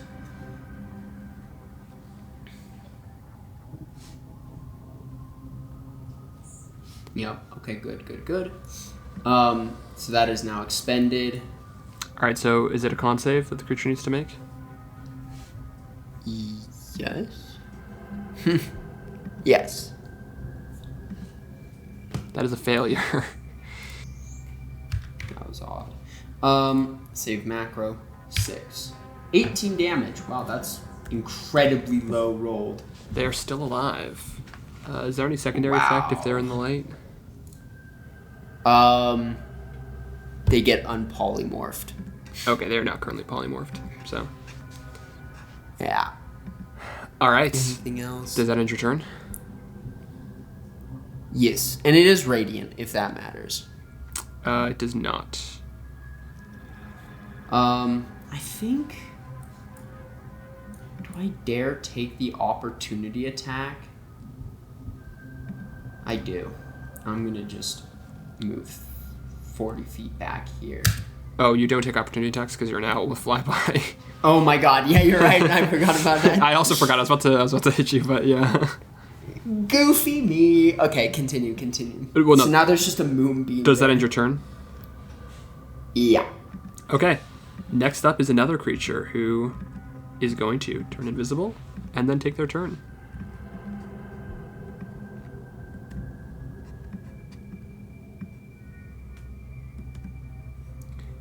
And that brings us to another creature. It will turn invisible and then take their turn. And I should note this. If the creature passes through or enters the emanation, or not the emanation, the cylinder, then it does trigger. Okay, if they pass through. Again. Yeah. If they really if they touch it in any way. Oh, I guess they can just pass through it safely, huh? Can they? Can they pass through it or no? No. When it enters or ends its turn there.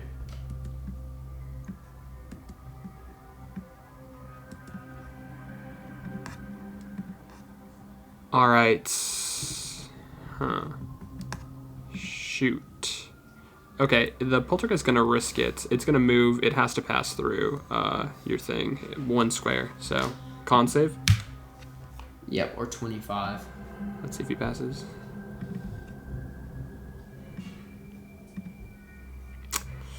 Okay, well, it wasn't worth the risk because he dies.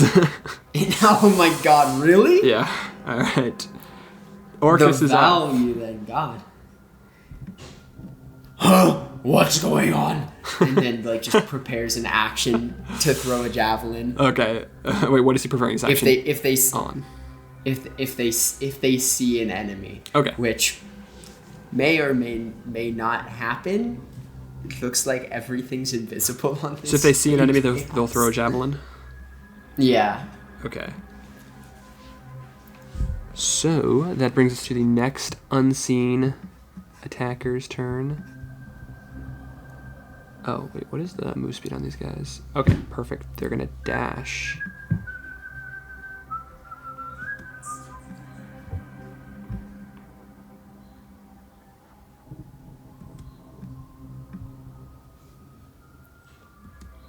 That ends their turn. Next unseen attacker.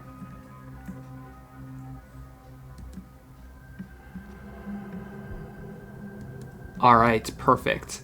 They move into place, and they're going to take their telekinetic thrust attack on you, the owl.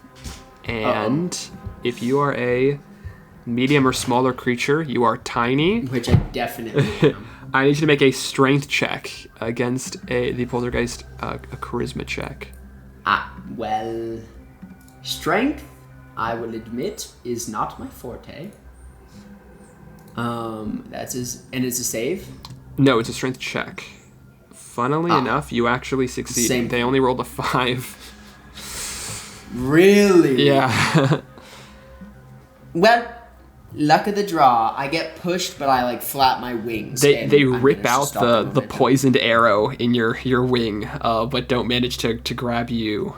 All right, that ends their turn. Kenkushin's up.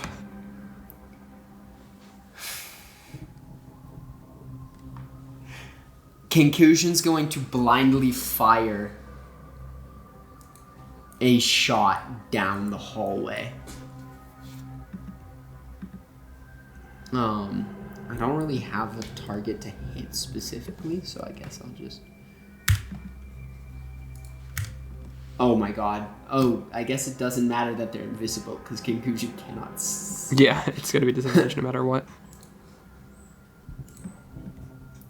20 with disadvantage. Wow. Well, who's... Okay, just firing at what? Just the closest thing? Yeah. All right, yeah, roll your damage. 7. Magical piercing. All right. You hit something in this area. Okay. I see just like a floating arrow. Yeah, the floating arrow. All right. Okay. That brings us to the next unseen attacker's turn. They move. They move. They dash. They continue to dash. That ends their turn. Bringing us to the last unseen attacker. They move. They move. And they're gonna ready a attack, a telekinetic thrust. And that'll end their turn. Bringing us to top of the round, round 2. Okay. Another invisible creature moves ever closer towards you. And it makes it to you. And it is going to make an attack with advantage. Does break its invisibility. Oh. You see it's a will-o-wisp. God. No.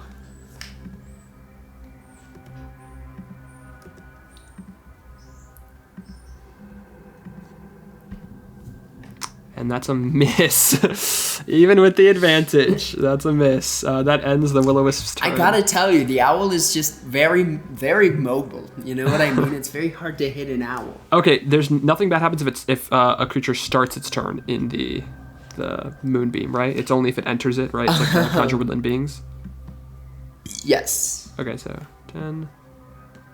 Okay, another creature. Oh, I guess since the will-o-wisp is now visible, Orcus gets his ready attack against that one will-o-wisp. Oh, thank you so much for reminding me. Yeah.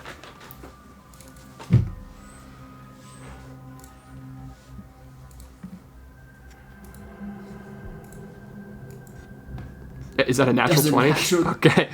A natural 20 hits. Roll your damage. Oh, I rolled normal. Oopsies. So just add 1 to that number. 10. Wait, you rolled... Oh, okay, yeah, so just 1. So just 10, so 5 damage. All right. Oh, they have resistance? They do have resistance, yeah. I see. All right. Oh, yeah, so I'm attacking you. So another creature is going to attack you with advantage, breaking their invisibility. Oh, and this one's almost dead already. And another 17 with advantage. Okay, it also misses. I do a little This owl dance. I'm kidding. Dude, this owl is carrying. My God. Okay, you're up now. So, I'm gonna use my action to move the moonbeam 60 feet Okay. back towards us. Okay, so stop it right there. Stop it right there. I need to make a saving throw. Okay. And that's just 24. That's a failure. A 16 fails. Okay, so you've killed this poltergeist. Okay, continue moving it. Why don't you stop right there? Why don't you stop right there? Oh, God. A 20. That's a success. How much damage is it on a... 12 damage. 12. All right, they're still up but bloodied. All right, continue moving it. That's okay. Stop it. All right, that poltergeist dies. All right, continue. Just in case there's a creature on that corner. There was not. There. There was not. You don't get anything else. There's nothing else invisible. I'll just say, so you can move it. Now that guy needs to make the save. He dies, and this will-o-wisp doesn't even need to make the save. He has so few hit points, he would die anyways. All right. And I think let's do a simple measurement here. Because I took it from here, so that's 15 feet. And then I also dragged it up here. So that's 20 feet. So I still have 25 feet. So I think I'm going to force them to move through it. So I'll just,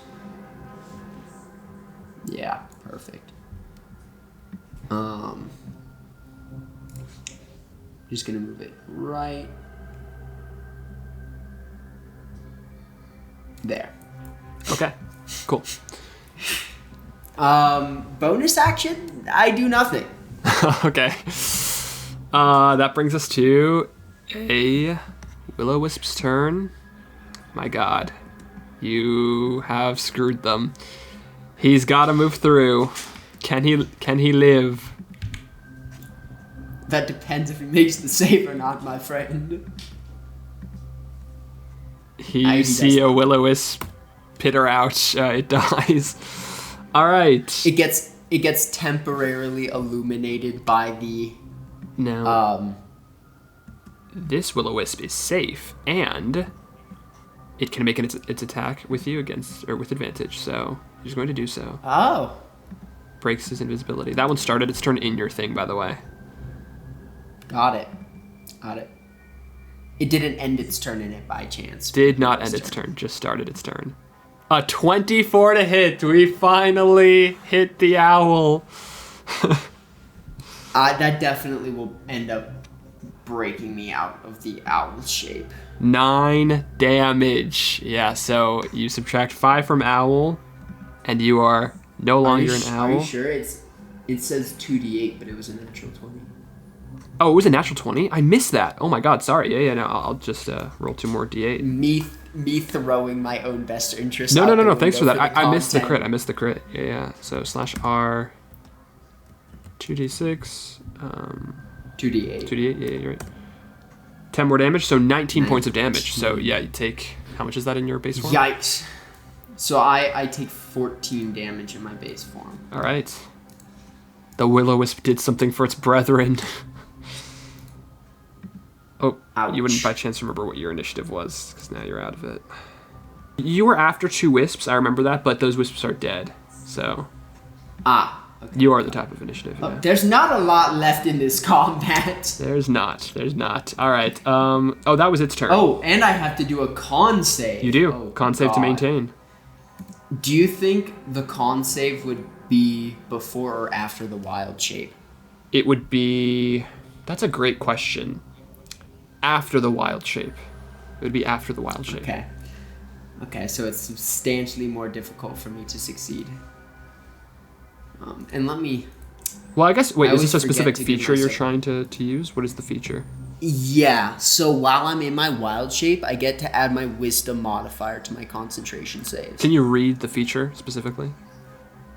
Increased toughness from improved circle forms at level 6. You can add your wisdom modifier to your constitution saving throws, but it has the pre-thing of while in wild shape form, you gain the following benefits. Yeah, no, I'm going to say because you take the damage first and it drops you out of wild shape, then you make the concentration save, I think, is how I'm going to rule it. Okay, that's fair.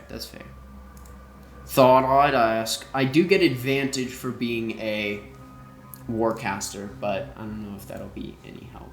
Yeah, that does succeed. Nice. All right, that ends the Wisp's turn, bringing us to the next Wisp. And functionally, with the aid I've cast, I've only taken 9 damage this game. This Wisp will wait. It's going to ready its action. All right, Orcus is up.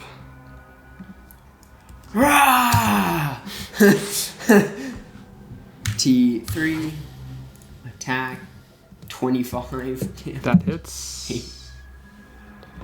8 damage to the Wisp. Still it's alive? still up. Okay. Attack normal. Okay, well, it's dead. You don't need to roll the 22. damage. It is dead. Okay. And I will nod my head at Orcus, who's looking monumentally proud for killing this wisp. And I'll just give him like a little pat on the back, like, good job, buddy, you did good there. All right, does that end his turn? Yeah. That brings us to Poltergeist, who's going to move. All right, he sees the 3 of you, and does the And Poltergeist a shimmering know who cylinder. the threat is? I'm going to roll /RD3. Okay, he's going to target Orcus and telekinetically grab him and pull him closer. So I need him to make a strength check. Okay.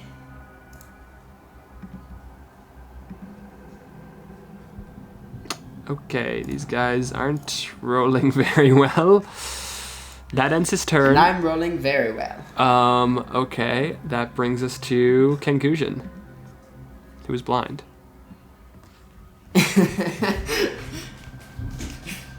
Ah! It's just gonna fire into the darkness. Okay. Just trying to hit the nearest thing. Yeah, roll with disadvantage.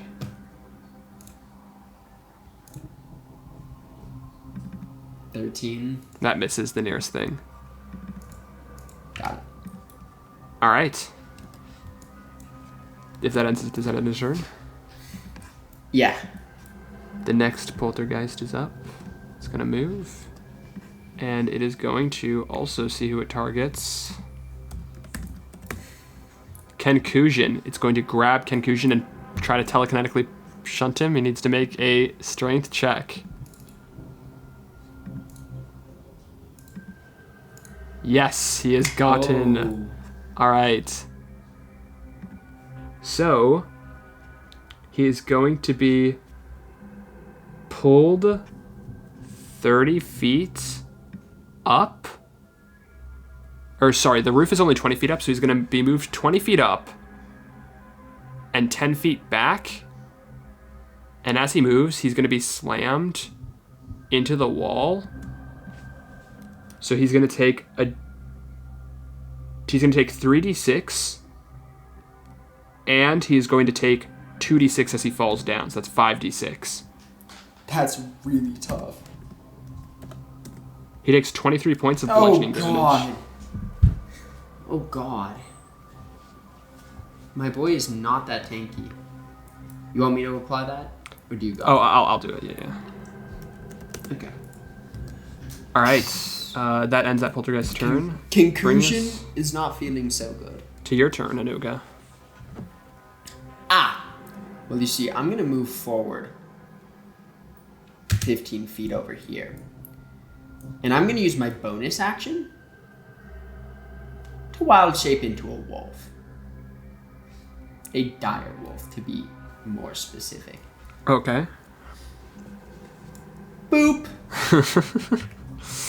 All right.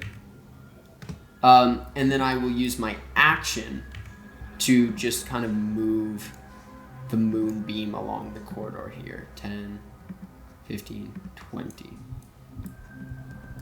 Oh, wait, sorry. I'm updating the initiative of the wolf. Oh, okay. So where did you... Sorry, can you just show me where you moved it again? You know what? I can do this in a slightly better manner. 5 feet this way. Okay, that hits... Let me roll. 24. Constitution save. That wisp dies. And let me... This guy also needs to make a check. Let me move this just a little bit so I can... This guy delete. dies. Give you concentrating. I'll just move you back here. What am I doing next? Let's see here. You're removing the moon thing. You killed two. You killed the last wisp, a poltergeist.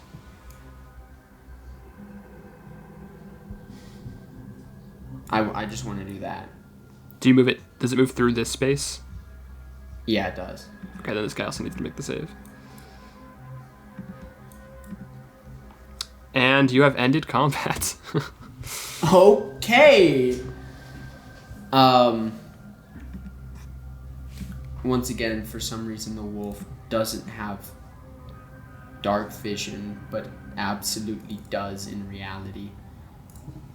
But yeah, the new wolf stat block has dark vision, right? Yeah.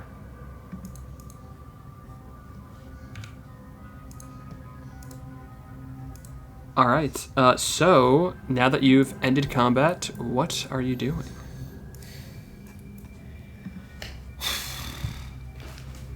Is it time to use... You were tasked to find a relic if you wanted to save short rest. Right. So I don't know I'm if you going want to delete this wolf token real quick and just add back the one that I have with dark vision. I mean, I'm gonna keep concentrating on this just in case we get jumped again. Okay. I doubt anything's gonna happen, but like, who knows? And I think I'm gonna just send it down this hallway, and I'm just gonna like follow along directly behind it. All right, as you're moving along the hallway, make an investigation check. Okay. I love being able to use my investigation.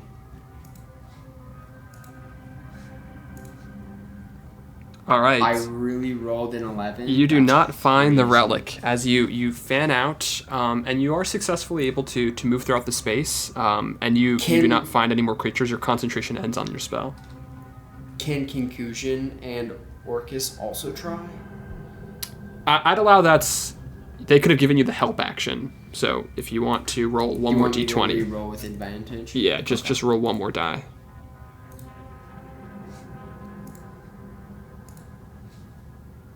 Come on.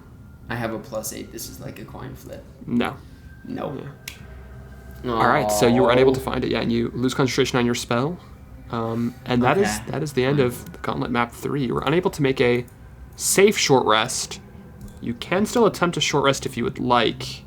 You just might have a random encounter. I mean, I am down. If I go back to my character sheet, surely I've been keeping track of this exactly properly. I am down to my last wild shape.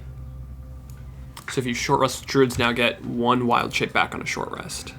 Then you also could get some hit points back. Same with concussion. And that would be super helpful, actually. Shame I lost the spell. I think Moonbeam did good work there, though. Yeah, I think I'm willing to do that. I'll have Concussion keep watch. Maybe like just over. Oh, Concussion's gonna have disadvantage. Yeah, because it was dark.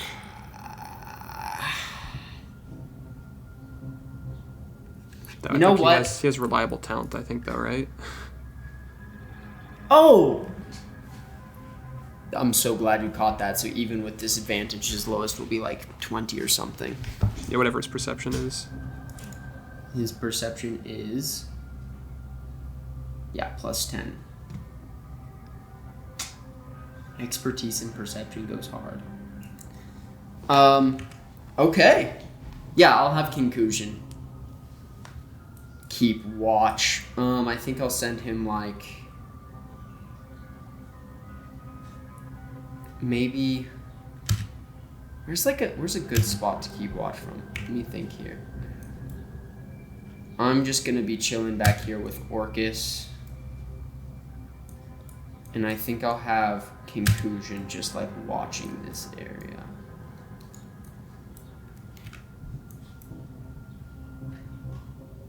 Yeah. Well, can I like move back into these stairs? How far down can I go? You technically can go like a lot far down, but like it's like just you might as well place yourself somewhere on the map so it's easier for us to, do stuff. Okay. Orcus and I think are gonna just like chill in this hallway. I'm kind of watching the rear guard while Concussion's watching this area. Okay. So are you attempting to take a short rest? Yeah. All right. You start to rest. 10 minutes pass, 20 minutes pass, 30 minutes pass. I'm going to need Concussion to make a perception check for me.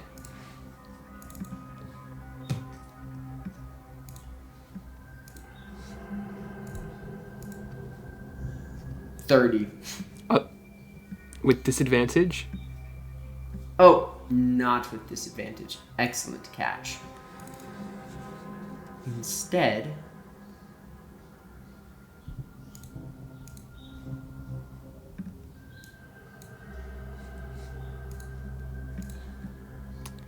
Okay.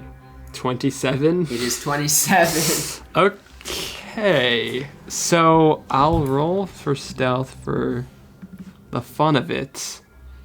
Don't think It's literally possible. Conclusion has closed his eyes. He's just listening for the slightest of sound. Well, he does hear sounds. He got a 27. My God. Okay, yeah. Well, he does hear sounds of a cackling, skeletal laugh. A much quieter cackling skeletal laugh, but still heard by Conclusion, and a humanoid, possibly a man, walking down steps, seemingly like in this direction from Conclusion, like this way. What does he do? He's gonna let out like a warning cry. Okay, so as he's gonna like look a little further. As he cries out, I'm just gonna say roll for initiative because that alerts the people. So okay, and he moves like slightly further into the hallway. Are we surprised anything like that happening? No one is surprised. No one is ambushed. Maybe Conclusion rolls with advantage, and that's it. No, because he cried out, so okay, it didn't matter. He got the highest. So all right. Conclusion's up first. I think actually I'm first because the dire wolf. I doubt it added my. Oh, did it add your alert feat? Yeah, I don't think it did. So 20. I'm at 27. Well, let's just double check that. Yeah, it did not. Okay, so you are at 27. So you are up first. You heard Conclusion's cry. Yeah, I will move forward to investigate 40 feet. Oh, I can't even end my movement. I don't see anything, so I guess I will. Oh, you know what?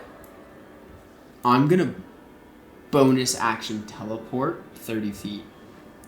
Okay. A feature. And so I get. It's Moonlight Step, and I also get advantage on my next attack roll. Okay, you do see there is a flaming aura from this direction right here. Huh?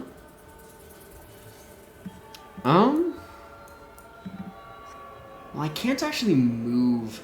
Oh, actually, yeah. Or I guess These guys shed light. So that's my bad. Let me add that. Yeah, that would be much more obvious. I think I still have 10 feet of movement. Because I move from here to here. So I still have 15 feet of movement.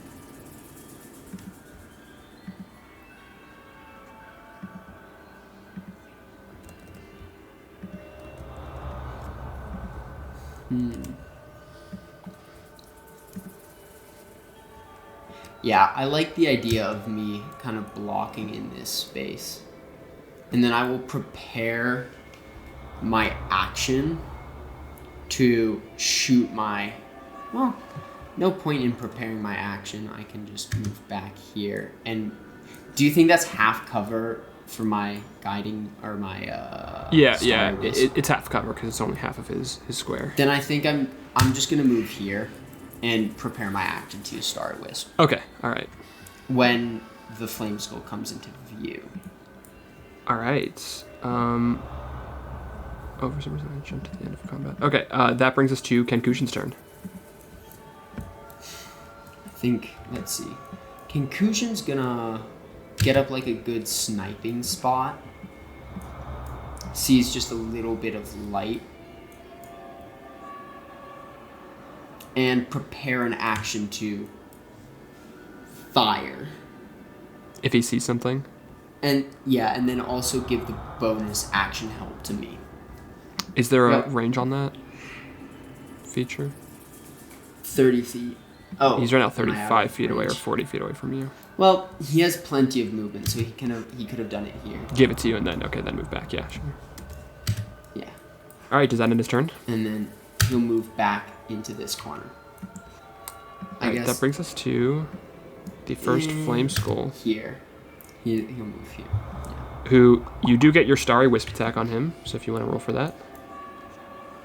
And I think I'll add the help to my damage instead of my to hit. Yep, that was pretty smart. 17 damage. All right, the skull is battered, but not dead. And he says, dire, more like fireball. And he casts fireball on you. Cut. The gauntlet's over. I quit. Nah, none of this. Yeah, so he we can draw fireballs me? the radius. Yeah, you're fireballed. Okay. Alright. Alright. And it's a dex save, yeah? Yeah, dex save.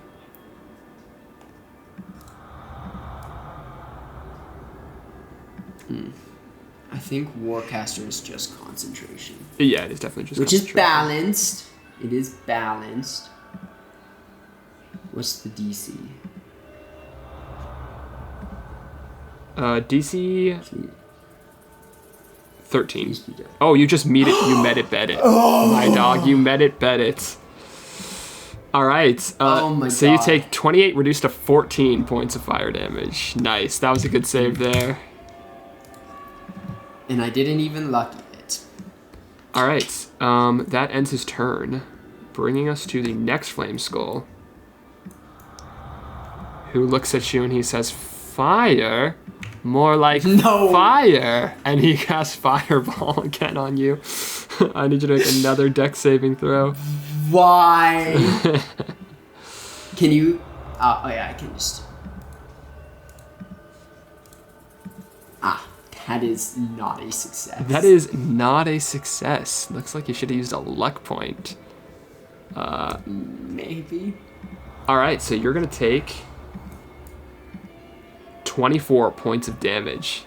Oh, you're just barely in. Oh, God. It is the mage's turn. The mage was 5, 10, I 15, sense being 20. knocked out of this form. And he looks at you and he says, "Fire, Fire. more like cold."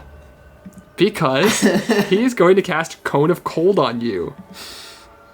Oh. Oh, God. Now, yeah, the radius is all backwards, but he definitely can hit you. Oh, yeah, brother, no question. So I need you to can do make that again. a Constitution want- saving throw. Let me make sure this doesn't hit anything wantonly. Nah, that's through walls. Yeah, it just hits you. I need you to make a Constitution saving throw. Well, the wolf is very good at those. Or at least better than I am. Not good enough, it appears. Because... Wait, you only has a +2? Not proficient with any type of saving throw, I do not think. No, he just... I'm happy to double check, really. Oh, yeah, sorry. For some reason, I thought he had a 16. That might be the old edition, though. All right. Yeah, that is a failure. So you're going to take... Nope, just perception 42 and stealth, points nothing. of cold damage. Okay, well, I'm knocked out of this form. All right. And then I still take 38 damage. Yeah. So, this is getting rocky. That does end his I turn. will not lie. Bringing us to Orcus. You said, wow, minus 38, huh? All right. That brings us to Orcus.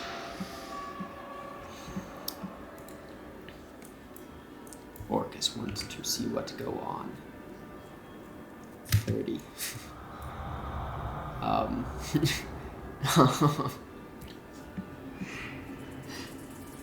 And I think Orcus will move here instead. Maybe. Let me test out a different spot. That's 35. Okay. Going right there. And he will prepare an action. Also, wow, the Kenku has not seen anything. That's really tough. Yeah, he will prepare an action to throw a javelin. Okay, if he sees something. Nice. Got it. Yeah. All right. Yeah, that brings us to the top of the round. You're up. What do you do? When face down against 2 flame skulls and a mage. Well, you see, the druid is a master of many spells. So with that being said, I cast Conjure Woodland Beams Okay. at 4th level. When you don't know what to do, conjure woodland beings. Yeah. And then I'm going to... This one will really blow your mind. Turn into an owl. And you're right about the initiative thing. I'll just How move about you just, into like, a wall. drag me off? Yeah. So now I am this owl with 10-foot aura. At this point, I might as well like make the actual character sheet have this 10-foot aura because, like, let's be real.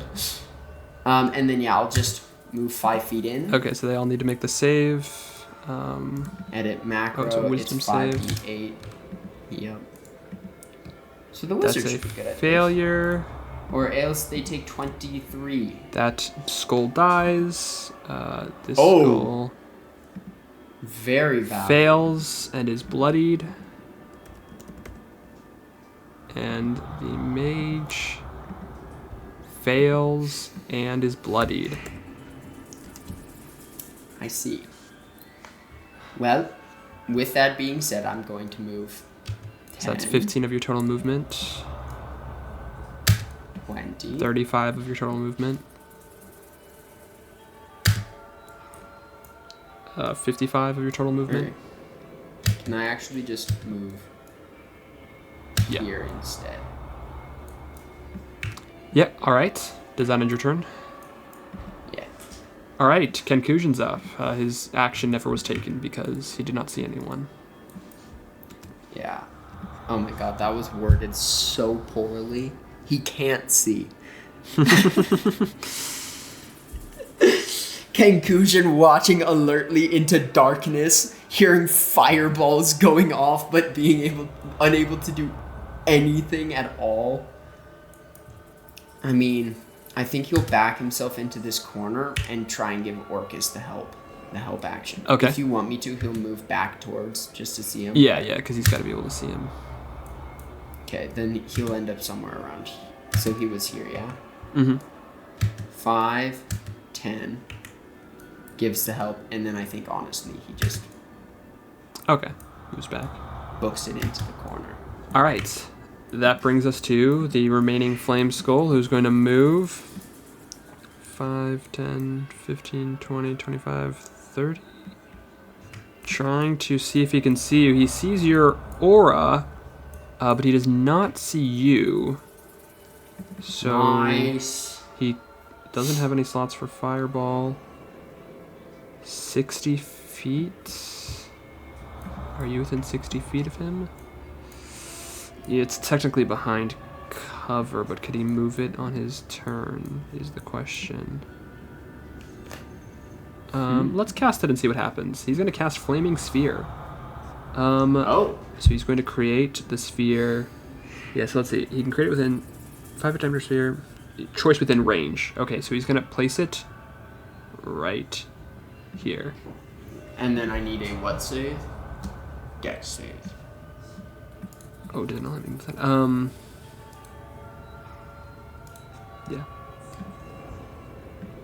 Yeah. 14. Alright.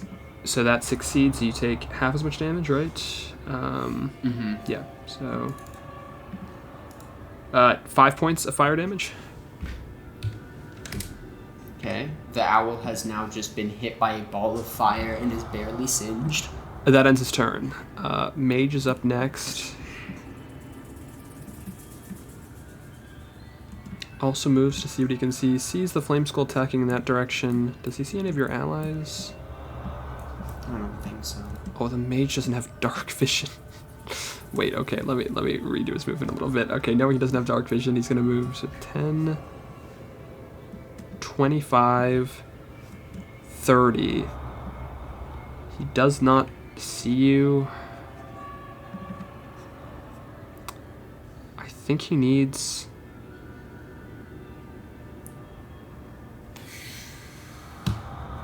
Alright.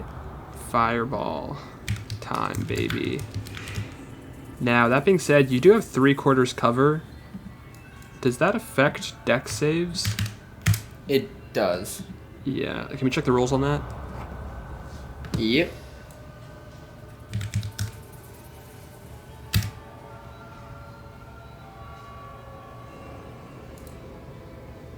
Someone's now using a weed whacker. Yeah, you have a +5 to dexterity saving throws, so I need you to make a dexterity saving throw.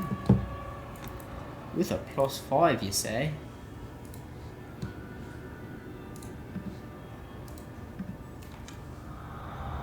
What did it do? You can ignore those. I accidentally well, you did a rolled star an base. 8, but okay, either way, you succeeded. All right. So that's a success. You're still going to take half damage. Ooh, that's a great roll. 37. Oh my god, that's an amazing roll. 37 was half of 37. Oh my god, wait, did they almost max damage? 5, 5, 5, 6, 1, 6, 5, 4. That's an amazing fireball. Oh my god. Yeah. All right. They're off. They're literally off by like 9 damage off of max roll. That's crazy. Thank God I saved that. Okay, so How much do I take? you take 18 points of fire damage.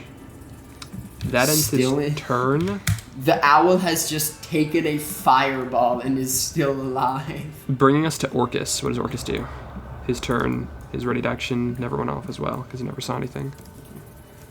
Boom, boom, boom. 10 feet over. Oh! Enemies, you say? I think in this moment, he will 20 foot and then bonus action. Yeah. Can he reach the skull physically? Yeah, yeah. He's gonna make an attack against it. 3. That hits.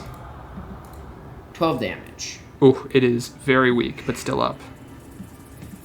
Okay. Thank God he gets another attack then. All right. Is he 29? How does he want to do it? You make me angry. And also really hungry, and I do not know why. I should talk to my therapist about these urges, but I cannot right now because I'm doing a job. Ah! All right, and he destroys the skull, smashing it against the stone. All right, does that end his turn? It does, it does. That brings us to your turn, Hinoga. Ah, well, let's see what carpet bombing does here. All right, So I so moved 25 the mage feet. needs to make a wisdom saving throw. He succeeds. That's a success. Takes half damage. That would have killed him if it was full damage. So what is that? 10. Oh yeah, so he looks very weak, but he's still up. Well, let's see what happens if I just take a step back and I do that. He Is it 22 hit? tries to shield your blasts, but unfortunately, he perishes.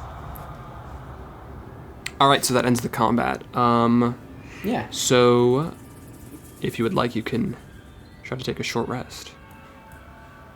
Dog, I'm really unsure.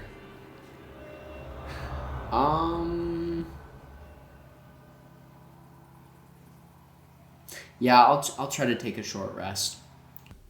Alright, so we're picking up on the next map. You guys were able to finish your short rest, and you also chose to drop your wild shape. Yeah, there's a few reasons, but I want to give my healing potion to Kincushion, and I also want to give him a lantern. I don't know if that'll be helpful or not, but I So would he like doesn't to have do that. the dark vision issue anymore. Yeah. Let's see. All right, Bullseye lantern, well, potion of healing. This next map is, though, outside. So currently there is bright light, so not a huge issue in that regard. But as you guys make your way down the path, you come to the church temple. This is, like the primary temple of of your people and their followers. And you know also that there's a basement to this church. Oh. And in that basement is where this dark ritual is being performed. I see. So as you guys approach, what do you do? We should probably roll initiative. I'm gonna do... I can't even say the joke anymore. The joke's run its course. I am going to conjure woodland beings. I'm gonna do it at 6th level this time. Okay. And then I'm going to wild shape into an owl. They really never saw it coming. And they won't see it coming. I'll just say make a stealth check, just to see if you're spotted. Just me or everyone? Just you right now, because you're the one that's casting a spell. Can I have line help of sight. from Conclusion or nah? You didn't ask, so no. Yeah, but no one can directly see 9. This one confusion. Yeah, I'd say as you cast the spell, it makes like enough noise that there's like a the whoosh. people on the inside of the church are alerted of you. So yeah, we can roll for initiative. You do manage to do the turn though, but then we'll roll for initiative. All right, so you're up first. I'll begin combat. Yeah, what do you do? How much movement would you say it takes for me to fly up above the door? The door's like 5.5, 10 feet tall, so I mean, 5 feet of movement. I more mean like the roof. Oh, the roof is 30 feet up here. Okay, I think... So it's 25 feet of movement if you want to fly from where you are to the roof. That works pretty well. So I'm just gonna dash, and I'm gonna move. Can you... I'm gonna leave myself here, but I'd like to not be in front of the door. I'd like to be like 10 feet You're on in. the roof, right? Yeah. Oh, wait, are you on the roof or are you just 10 feet up? I'd like to be on the roof. Okay, so you're on the roof, so no one can see you if that's like what you want. Yes. Okay, cool. We'll just keep your token there though, because that's what you can see from the roof. Yeah. All right. Does that end your turn? Yes. All right, cool. The first veteran is up. He's going to, upon hearing, all he knows is that he heard a noise, so he's going to move to the front entrance. He's going to dash, see if he can get a better look. That is his turn. Priest is up. Right there. She's going to also And I'm going to edit dash. this macro because now it's 68. And you may be wondering, if you cast it 2 levels higher, why isn't it 2d8 higher? And the wording of Conjure Woodland Beings is very goofy. It doesn't say for every spell level above 4th, it says for every spell level above 5th. He takes 20 feet of movement, he opens the door, and he sees Orcus from this angle, and he'll yell, "Intruders!" And he's gonna move 10 more feet of movement. Oh, he's gonna move 10 more feet of movement. And he is going to take out his heavy crossbow. Oh, and he sees Kenkujin now, but he's gonna fire at Orcus. So he is going to fire his crossbow. 19 to hit. That's a hit. All right, Orcus takes 10 points of damage. Ouch. All right, that ends his turn, bringing us to Orcus' turn. That feels very... Well, thinking about it a little more, maybe Orcus actually hangs back here. Orcus doesn't want to get caught in the crossfire, so he's literally just gonna move over here and then prepare a javelin. Prepare for what? Ooh, actually, can I have him break this window? I'd say you can use one of your action attacks to break the window. Okay, that works. And then he's just gonna move back into... Oh, okay. Yeah. All right. Does that end his turn? It does. All right. Conclusion's up. In conclusion, seeing this opportunity, is going to move 25 feet over to here. And just, yeah. Do I have enough range? What's the range of a short bow? I think it's 60. Concussion can climb through the window. It's just going to be difficult terrain for those 5 feet. I'm fine with that. So he's using his bonus action to dash here. So that would be, he's moved 35, 40, and now he can hit.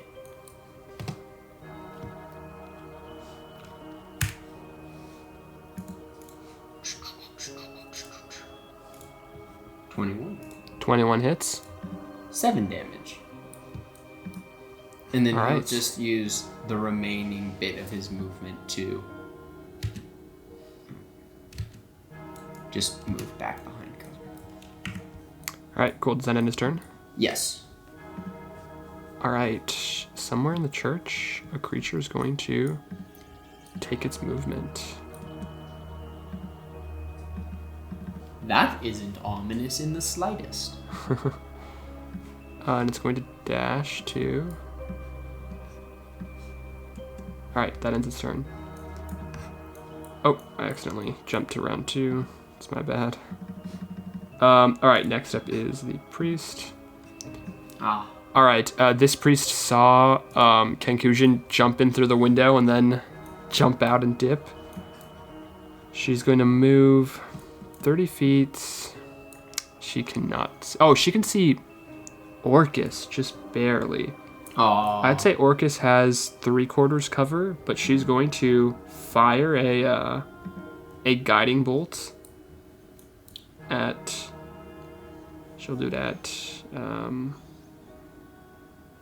she'll do it at 2nd level. Damn, that is a miss. He alright, just so she peeks. misses. He peeks back behind cover as a bolt goes flying past. This veteran is going to move his 30 feet. And, well, actually, he's going to do that a little different. He's going to do so that he gets an angle. Oh, there's actually... Oh, yeah. So he's got that same angle on Orcus. So he's going to make an attack again. Orcus has 3/4 cover. But he's making heavy crossbow attack.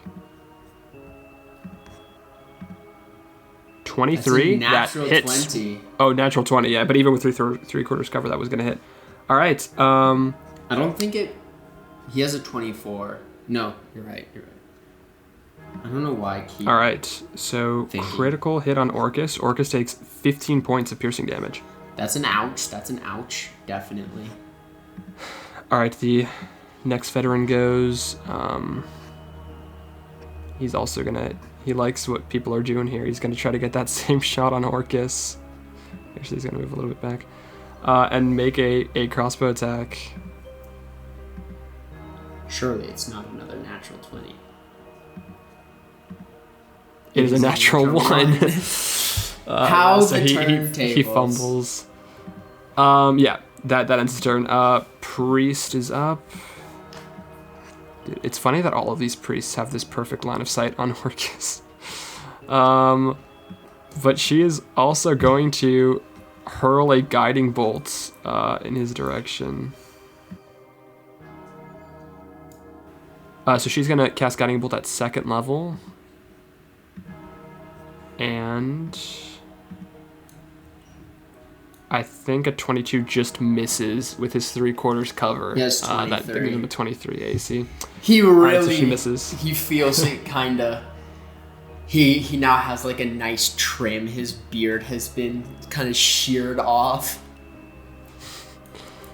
He's ducking behind the window, the shattered window for cover.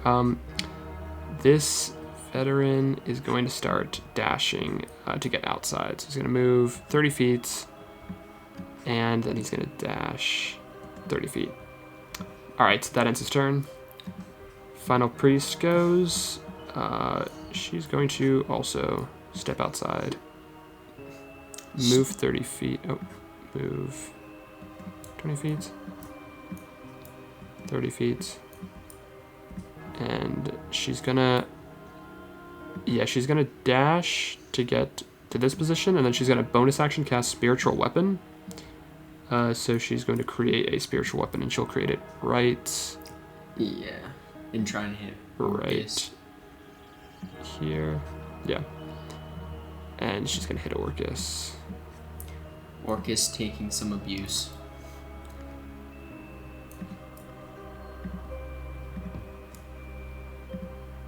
Oh yeah, and she'll cast Spiritual Weapon at 3rd level. Alright, a 20 to hit. That is a hit. And let me just add back the second wind real quick. It should do more than that. It should do 4, but it's also going to do an additional d8 because I did upcast it. Yeah. Oh, it's for every 2 slots above. Okay. Oh, no. Wait, by every... Oh, yeah. Damn. Okay, never mind. So that was a waste of a 3rd level slot. All right, so that ends her turn. That brings us to the top of initiative. You're up. Yeah, so here's what I'm going to do. Will you allow me to fall 25 feet so I don't use that as movement because I just fall? I'd say you're flying still. It's still your movement because you're trying to control it. Or you're literally just trying to drop straight down.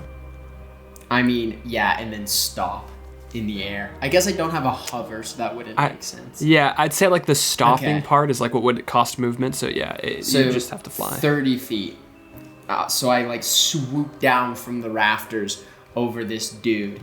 And he has to make a saving throw, take 31.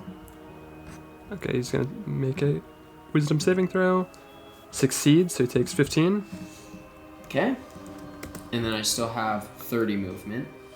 So don't mind if I just plop myself over here. Okay, so the priest will make a wisdom saving throw. That is a failure. She dies. That drops the spirit weapon. And the veteran makes a wisdom save. 19, success. So he only takes 15. And then I'm going to use the rest of my movement to dash and get back up on the roof. Okay, so you're taking the dash action? Yeah. Okay, so you're back on the roof. Are you fully obscured from him, or are you like peeking over? I would prefer to be fully obscured. Okay, yeah, fair. Have to ask. DM has to ask. No, it's fair. Right. It's fair. I can't blame you for doing your job. This veteran is going to go. He's going to move 30 feet. And he's got the infamous angle on Orcus once again. That is a miss. That ends his turn. Orcus being very good with the cover. Turns out a 23 is quite solid. Now, of course, I would know nothing about a 23 AC, especially not as an owl carrying a dagger.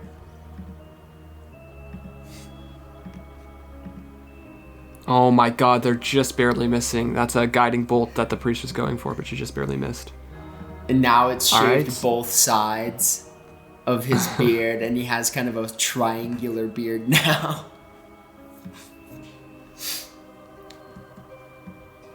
This veteran is dashing. And he can get into melee with Orcus. That ends his turn. It's Orcus's turn. Orcus is gonna move out of this angle. God. Yeah, that was a bad angle. And then he's gonna just make 2 attacks against this dude.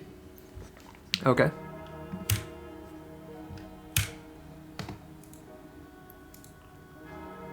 Damn, that hits. And that wasn't even a crit? God. A 17 is a 30 for him. Alright, yeah, that hits. He takes 8 points of damage. Does that end Orcus's turn? Yeah. Alright, so that brings us to Concussion's turn. And I think Concussion, let's see here. Anyone else you can get a decent shot on? This window is closed. So yeah, I think Concussion is even just gonna like take a few steps back to really make it so he can like never get hit. So let's just make sure. Yeah, he does here. And then he's just going to make his attack. 2, normal, 16. That misses. The veteran draws his longsword and chops the arrow in half. And, oh, he's too far away from Orcus to give the help as a bonus action. You know what? Would you say he's obscured? Bonus action hide, mayhaps? No. Okay. Okay. I would not say he's obscured. That is, fair enough. I will end his turn. All right. Another dash action deeper inside the church.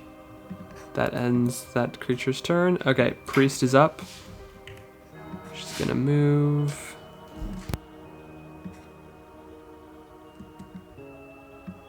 And she has a new angle on Orcus. So she is gonna make the guiding bolts at second level. That is a miss. That ends her turn. Bringing us to veteran. He also has the angle, but can he? Bruh, this is such a hard angle. That angle is somehow even harder. He is gonna dash. He's gonna dash and jump out the window and close the distance to Orcus. That ends his turn. Orcus is a little surrounded. This veteran, I don't think. Okay, now I'd say he doesn't have the angle. If Concussion, The ally is blocking it. Question. If Concussion yells an insult at Orcus, can Concussion be an enemy and Orcus uses bonus action to run to him? No. Well, can't blame a man for trying. Yes, okay, this priest dashes, which takes her action, but that just barely gives her the angle on Orcus, so she's going to cast Spiritual Weapon as a bonus action. And she's going to make an attack against Orcus. And she misses. Alright, that is her turn.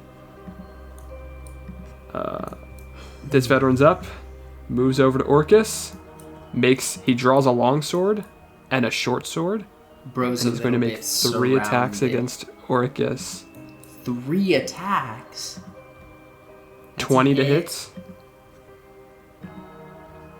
4 damage. His second longsword attack. 24 to hit. Uh-huh. 9 points of damage to Orcus. Orcus may die here. Short sword. A natural one. Orcus is able to catch the short sword with his axe and throw it back at the veteran. Orcus can throw it back? That's crazy. All right, Edward, put a twerking orc on screen, please. Oh no! What have I wrought? All right, you're up. You're up. Top of the round. Oh, top of the round, you say?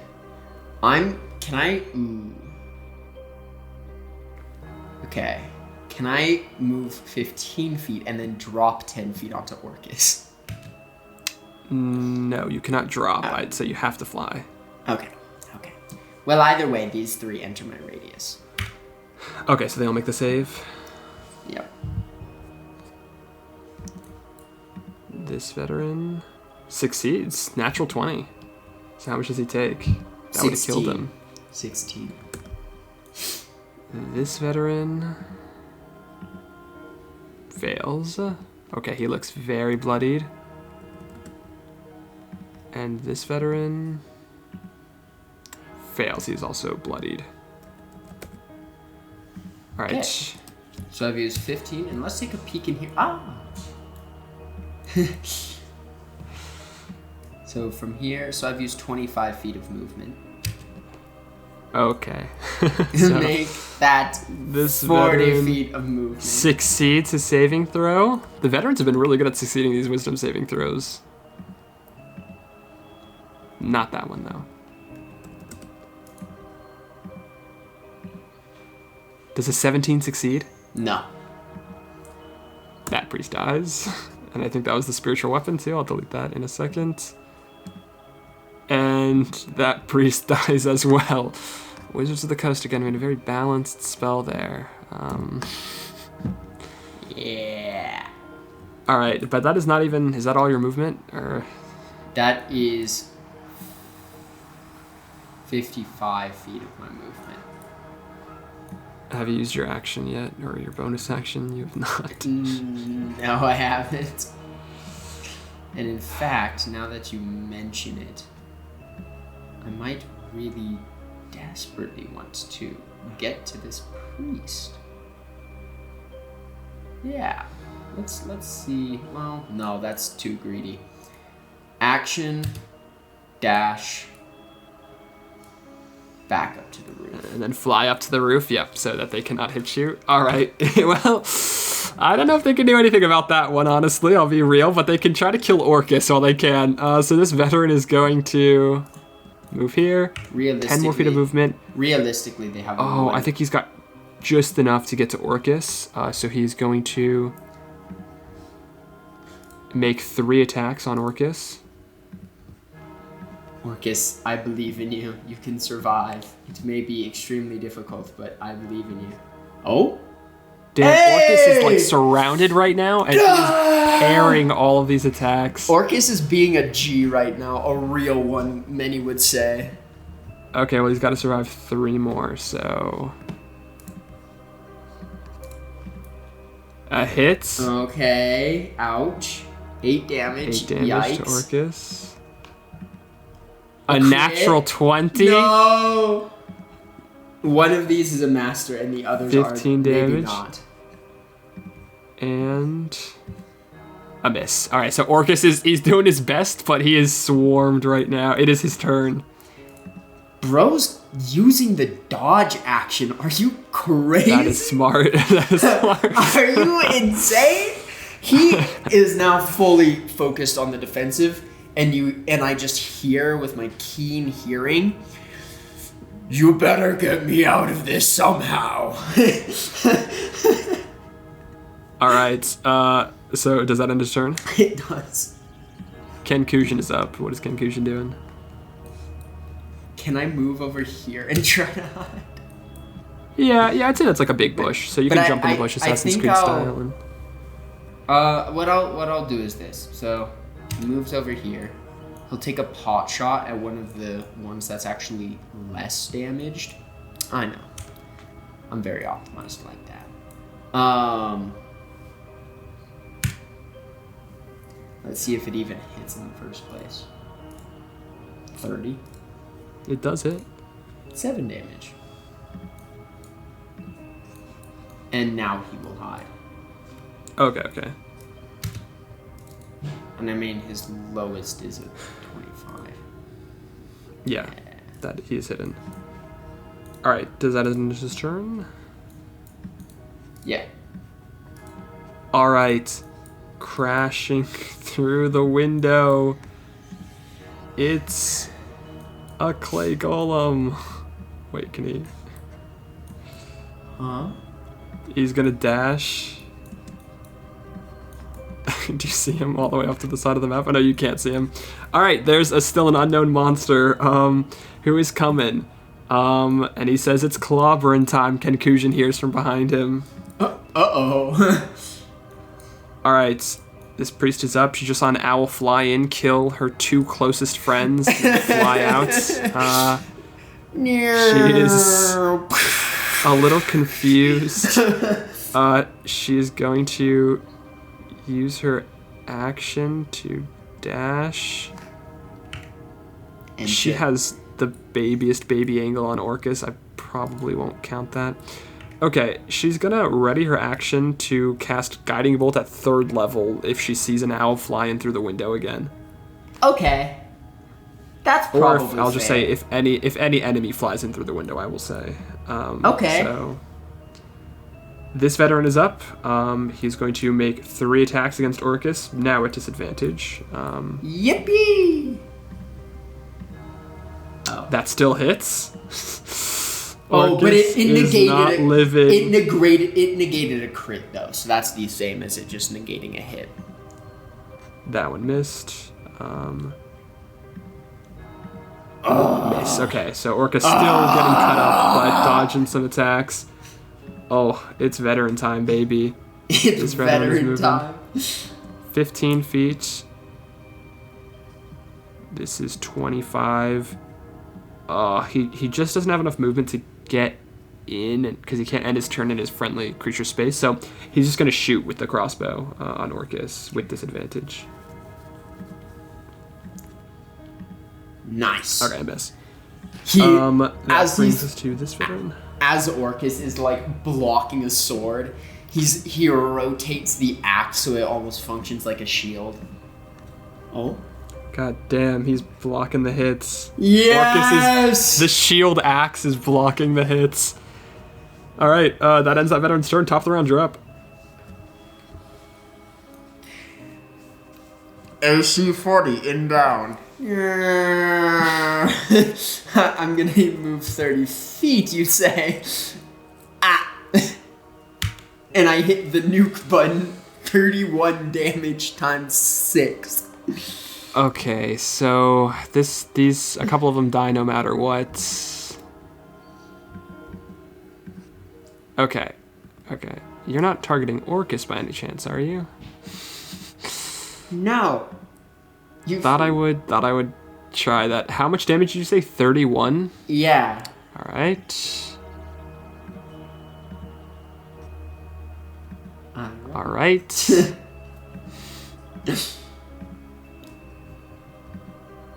This guy's still alive. He's bloodied, but he's alive. Oh, is he? I'm gonna use yes.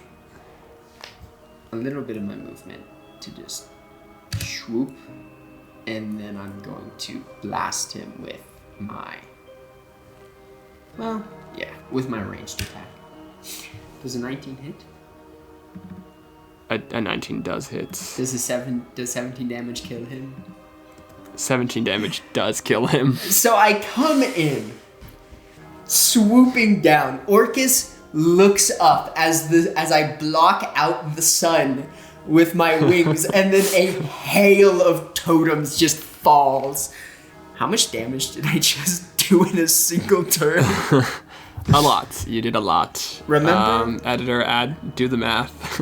Remember? You're not even done with your turn, too. Yeah. Well, I mean, functionally, I'm done with my turn. Yeah, what are you gonna do with the rest of your movement? Fly I back think up? I'll just. I don't have enough movement, and I don't have a dash, but I can go like 10 feet up. All right, Orcus is up. What does he do? He sees the one remaining priest inside. She's quivering. It is over for you, priest. And I'm gonna do this just to be pedantic, but if we run trigger her opportunity attack. If we run it back, you said if an enemy flies in the window. No, I corrected. I said then, or if she just sees an enemy. No, you didn't. You said I'm not letting you get me with that cheese. I'm the DM here. You are getting guiding bolted. Then I don't. No, you already chose to do it. You move your token back. No. She got a nat 1. Luck was on my side, anyways. You have the bonus action dash to get there because it's 10 feet of movement to get through the window. But it only took 25 feet to get there. 25, so that would be 35. Yeah, but you can bonus action dash to do it. 5. Yeah. Got it. Anyways, Orcus, do a funny. 26 hits. She's bloodied. Natural 20 hits. Is she still alive? Even though it's the crit? Or did you not roll? You didn't roll critical damage. I did not. So you have to add 9 to that number. Add 9? Okay, I'll add none because she's dead. Alright, does that end Orcus' turn? That's everything, right? I guess he has a little bit of movement left, but sure. Okay. No, Orcus has. Well, yeah, I guess so. Ken Kujin is up. I guess he'll go back out the window. I don't think he has that much movement left. It's literally just to here. That's 15 feet to get there. Okay. Conclusion is up. He's gonna like take a step. Oh. Okay, I'm gonna have You see that this golem make a perception check because against the invisible conclusion. yes, because stealth right, is a that makes DC in the new edition. Well, don't you have to beat my stealth? Nope, that's how it is in the old edition. Oh. He does not beat the search check or the search action DC, so. And I think conclusion's just literally gonna be so smart here. And he moved 5 feet. And he will just...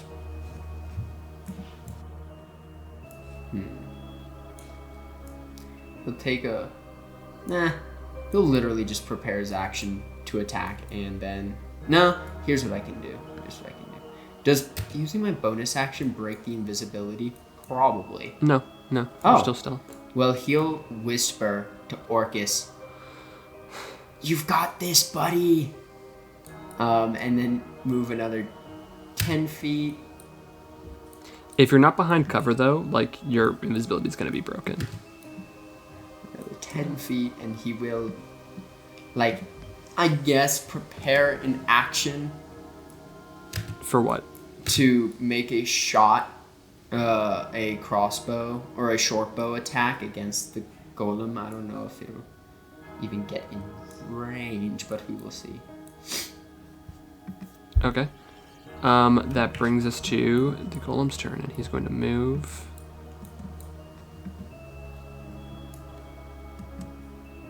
So your Just opportunity out of attack range. would trigger, Nice. and that ends his turn. Golem. Oh wait, can the golem cast haste as a bonus action, or that's? Oh, I action? got a Okay, crit. never mind. Oh, nice. 11 damage. All right, you lose your hidden condition. All right, top of the round, you're up. I am.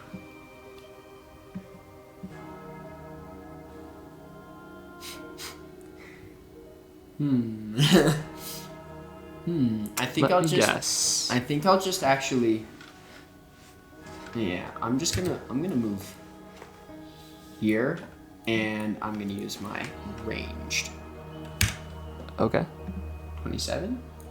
that hits. 7. Take 7 points of radiant. Yeah. All And that right. ends my turn. Bonus action disengage, actually. Orcus is up. Very helpful for me.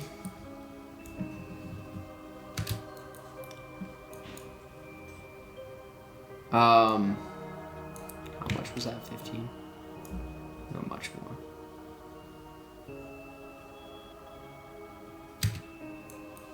$30. How far is this? Oh, okay. He can throw a javelin, but it'll be at disadvantage.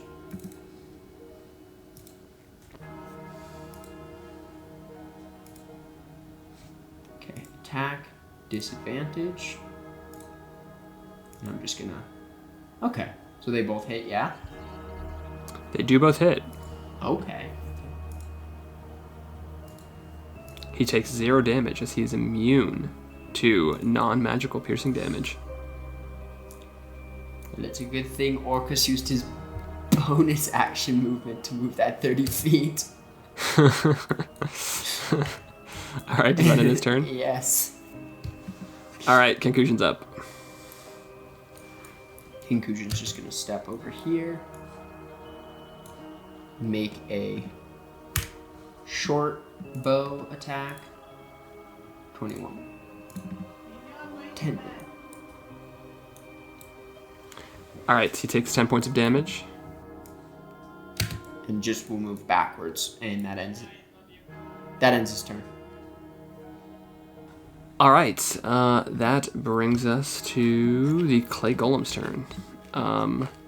He's going to dash closer He's getting out of breath, screaming, "It's clobbering time." That ends his turn. Well, I move 30 feet. 35. Okay. 40 feet. Okay, so he's got to make a wisdom saving throw. I believe he has advantage. Yep, he does have advantage. Oh, magical effects, huh? That is still a fail. So he takes 32 points of damage. An 8 and a 9. All right. Very impressive. All right, that... Oh, I was going to say that ends his turn. Yeah, what else do you do?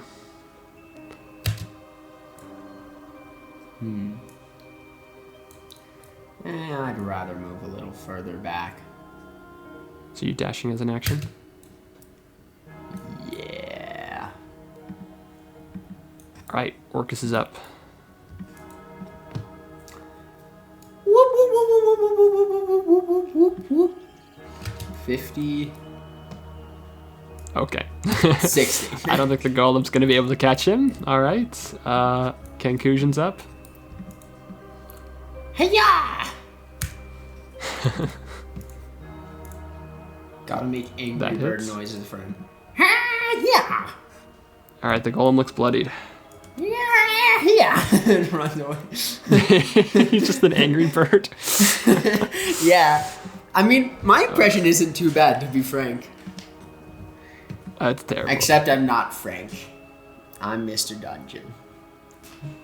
Oh my god, that was really awful.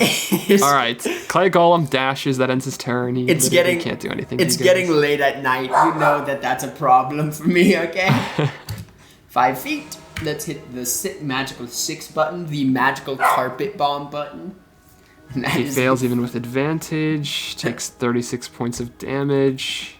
And let's All right. just move 40 feet over here and also hit him with one of these bad boys. That hits. 15 points of radiant damage. Ladies and gentlemen, the new Moon Druid. The new Moon Druid, guys. I swear it's balanced. Orcus is up.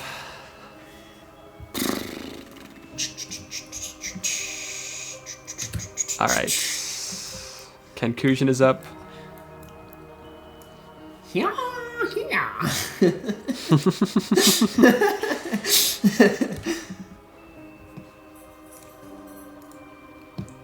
Ooh. Oh, a 15. Yeah, it hits. Let's see if he can get the finishing blow here. He doesn't get multi-attack. You didn't roll damage, did you? Oh, a 15 hits? Yeah, a 15 hit. Oh my god, okay. He does not get the finishing blow, though. Yeah. All right, Clay Golem is up. And the Clay Golem dashes, and he won't let you have the satisfaction. He takes himself out. He takes himself out. Maybe it matters what he rolls. It didn't. It literally didn't. All right, you've beaten map 4 of the Gauntlet. I go over to my End boys. combat. We must press onwards. While I have this spell in effect. Oh, you do still have the spell in effect. Okay. All right. Well. Orcus, I think, will use this time to real quick just bonus action second wind again. All right.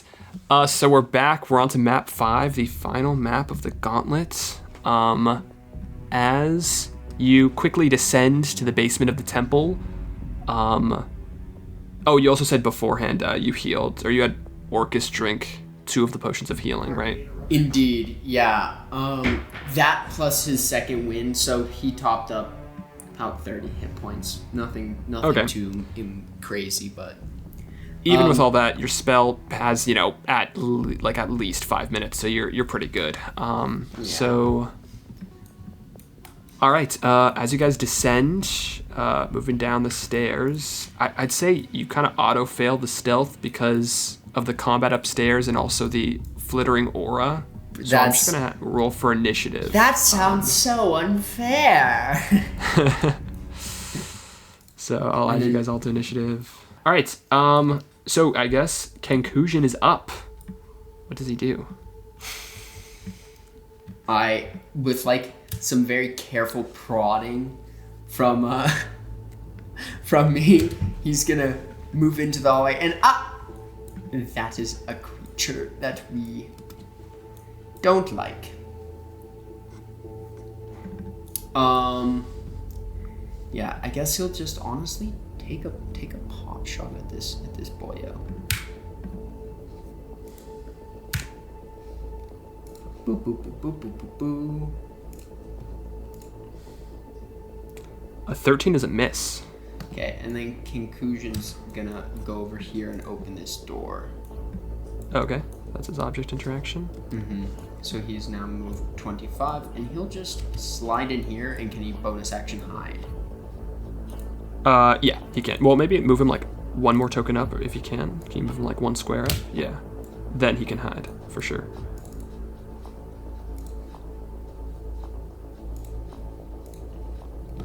Yep, he is hidden. Nice. Alright, cool. Does that end his turn? Yeah. You are up.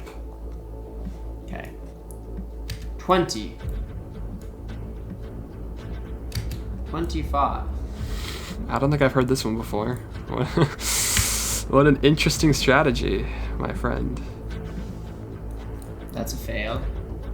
Okay, so he takes 22 points of force damage. Is a stone golem immune? No, he's not. Wow. He takes... I'm gonna use my action to dash, and I'm just gonna go in this room. Okay. All right, cool. Does that end your turn? Yeah, I feel like there's that one song that you can play, especially with the clay golem that was upstairs, and it's just like the kazoo one, like the chasing kazoo music. You know the one I'm talking about? I know exactly what you're talking about. Yeah, I'll put that in post. Nice. Okay, so the Arcanist yells out to his two priests that are helping him with the ritual, and he says, "Stop the intruders! Stop the intruders! Begin to... Stop the intruders!" Okay, this priest is going to use its movement to get here, and then it's going to use its action to cast Spirit Guardians on itself. Nice. It's a So shame. he's going to get an aura. It's a shame that I'm going to be like a Jack in the Box, but filled with death instead of laughter. I'll add the aura. Whoever said that the hard part of the gauntlet is literally just making time for the gauntlet, they were spitting facts. All right, that ends their turn. That brings us to Orcus. What does he do? Let's see. He steps out into the hallway and goes, "Ah!" And he's gunning for the door. So how long? He can move 60 feet.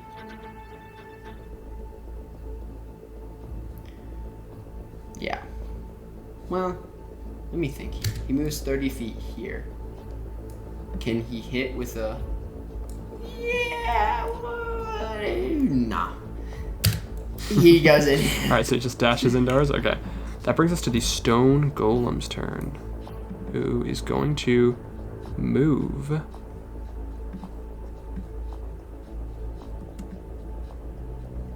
He does not have an angle on anyone. Yep, so he cannot see anyone. Okay, cool. So he's going to take his action to dash.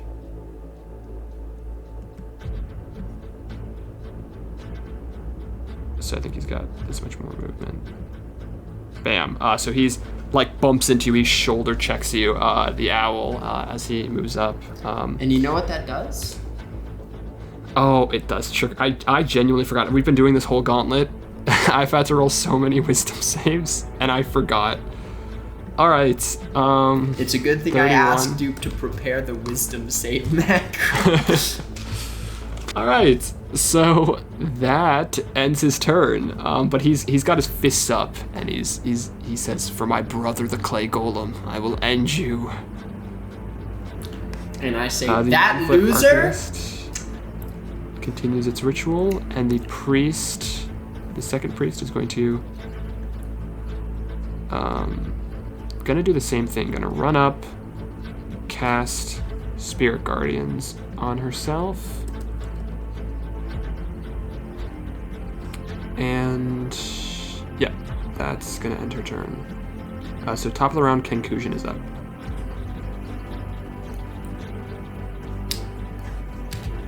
Conclusion. Do you think I can get out of here without the golem noticing?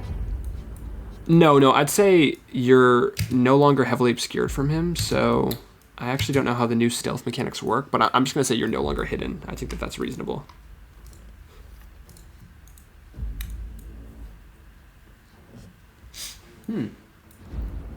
No, Conclusion is a friendly fellow. He's willing to provoke an opportunity attack from the golem.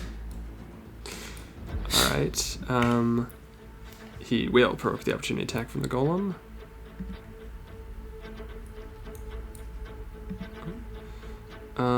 Yeah, so the golem is going to take That's a plus a 10. slam attack. Natural That's a 20. natural 20 in it. 29 points of bludgeoning damage, magical bludgeoning. As Conclusion runs by, he gets whacked by the golem trying to avenge his clay brother, who's too slow. See.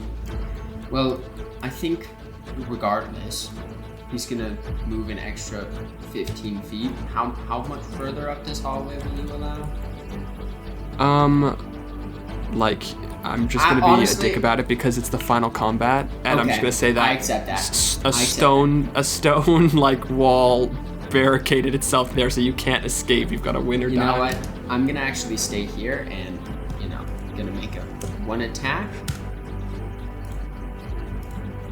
26. I feel like that does it. Will hit. Okay.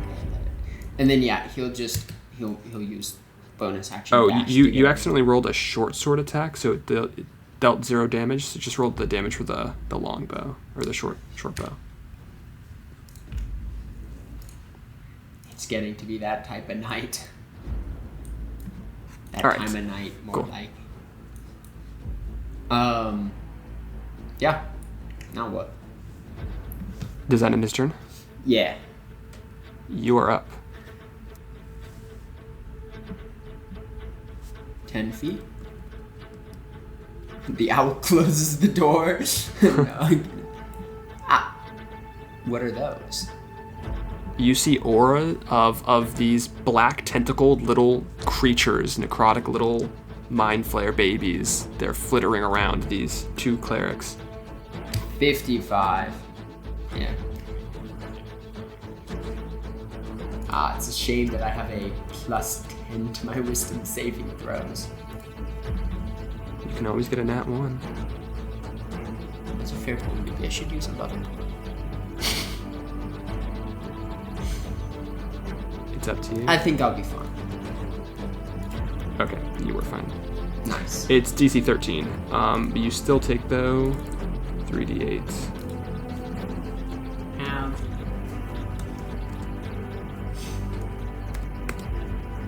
So that's going to be, 6 points of radiant damage. That means you need to make a concentration saving throw on the spell. That's true, but I'm in wild shape, so I do get to add a plus 5 to that, so that's really not that bad.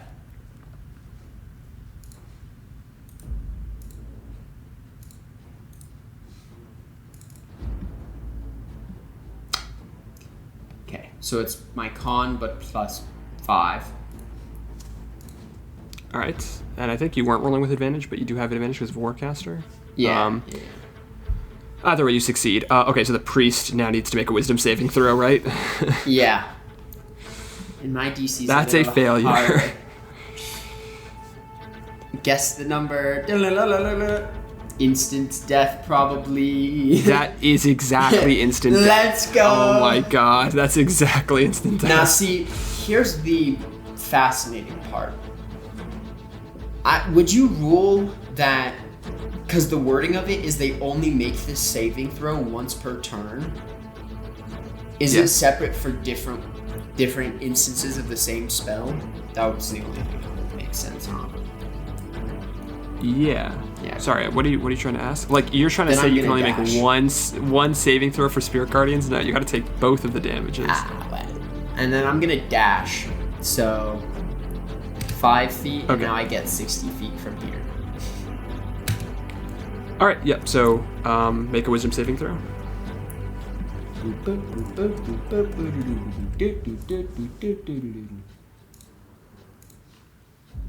Success, you take 7 points of radiant damage.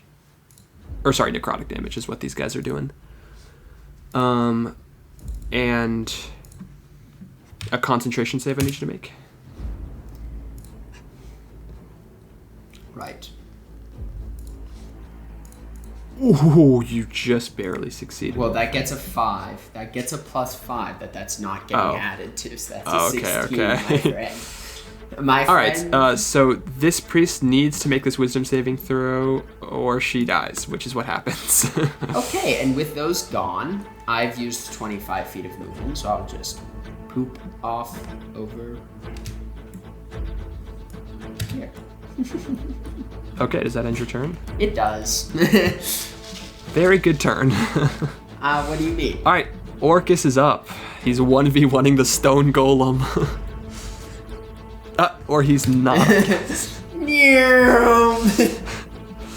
Oh, all right. Does that end his turn? Yeah, it does. Stone golem is up. He can't reach Orcus, but he can reach Conclusion. Not with his melee attack, but he's going to use his action to cast Slow on Conclusion. And I need him to make a wisdom saving throw. Conclusion trying to give himself a pep talk. I got this. Oh my god, and he did! Natural 20! Oh my god, he did. That's so funny. The Angry Bird sounds. Alright, that ends Stone Golem's turn. Mindflayer Arcanist. Okay, the Mindflayer Arcanist, realizing that his priests are dead, he utters a curse in Abyssal, and this is a he problem. says, if you want something done right, do it yourself. And he's If you want something done right, you gotta do it yourself. That was Right. that you could really understand what I said well. Alright, and he is going to cast invisibility on himself. Poopy! No! That should be a crime. Alright, so he's invisible. I That is his turn. want invisibility bond. Alright, Conclusion is up. What is Conclusion doing? I have a question. Yeah. Can Conclusion make an attack with disadvantage with his action, the Starry Wisp? Can Conclusion make an attack with his Starry Wisp? Well, Oh, if Conclusion had I- the spell Starry Wisp, he could. I think Now, you took the wrong turn. does the golem have 10 feet of reach? You'll have to find out. Conclusion can use his action to make an Arcana check if you want. You think instead I will simply take the disengage action? He did not have the 10-foot reach even. I just checked. I thought he did, but he didn't. 10, 20.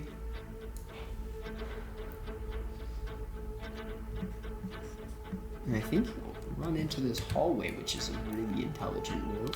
So he's taking an action to dash. Bonus action. Oh, so he's action disengaging, bonus action dash. Okay. And that is his turn.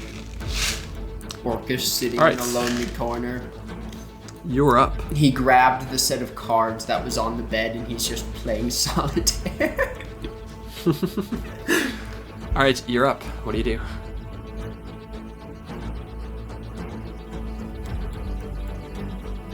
All right, wisdom saving throw with advantage. Yes, I made 1. Let's go.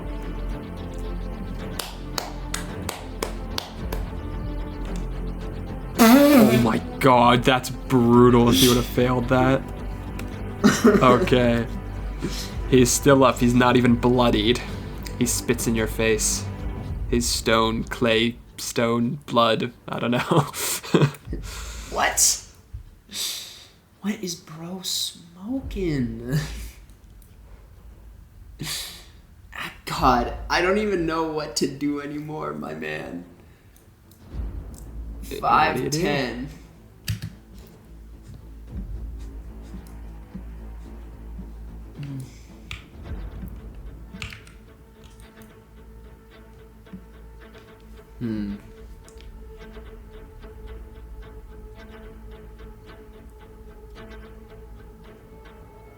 Honestly, to keep the golem's attention, I'm gonna...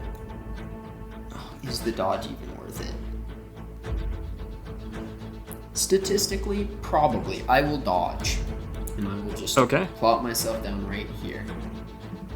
Let's see if I can. Alright, that brings us to Orcus' turn. Orcus, who started playing solitaire by himself, forgetting that he's in a fight for his life.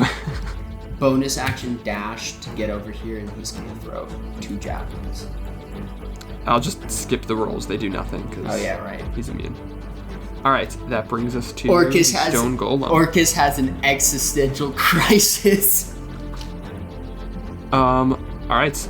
Targeting you with disadvantage, Stone Golem is going to make 2 slam attacks.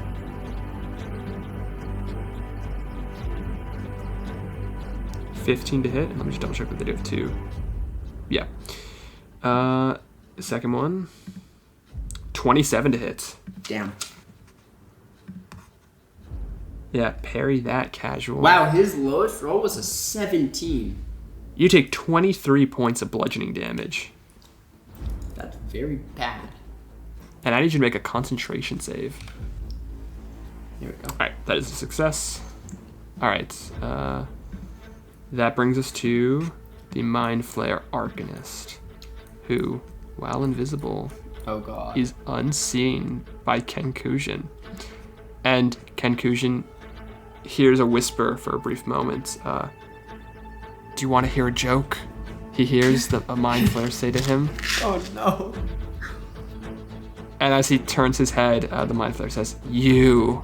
And he's gonna Mind Blast him. The cone again. It's gonna hit him.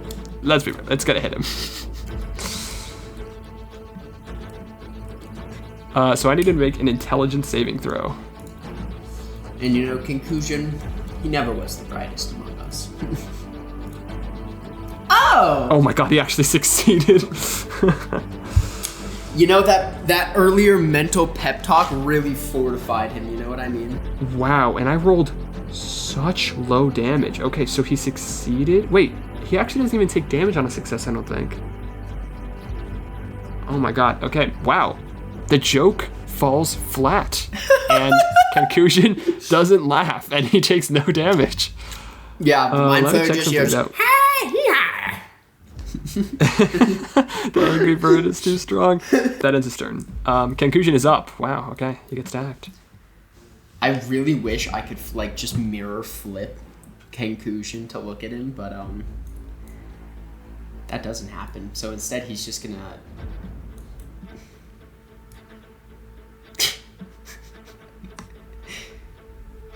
bonus action dash over here.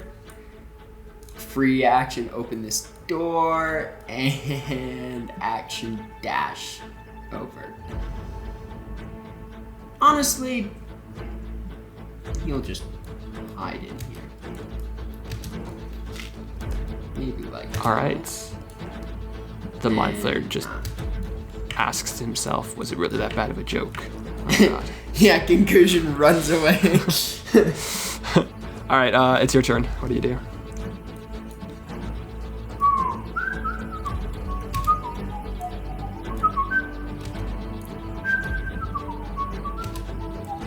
Okay.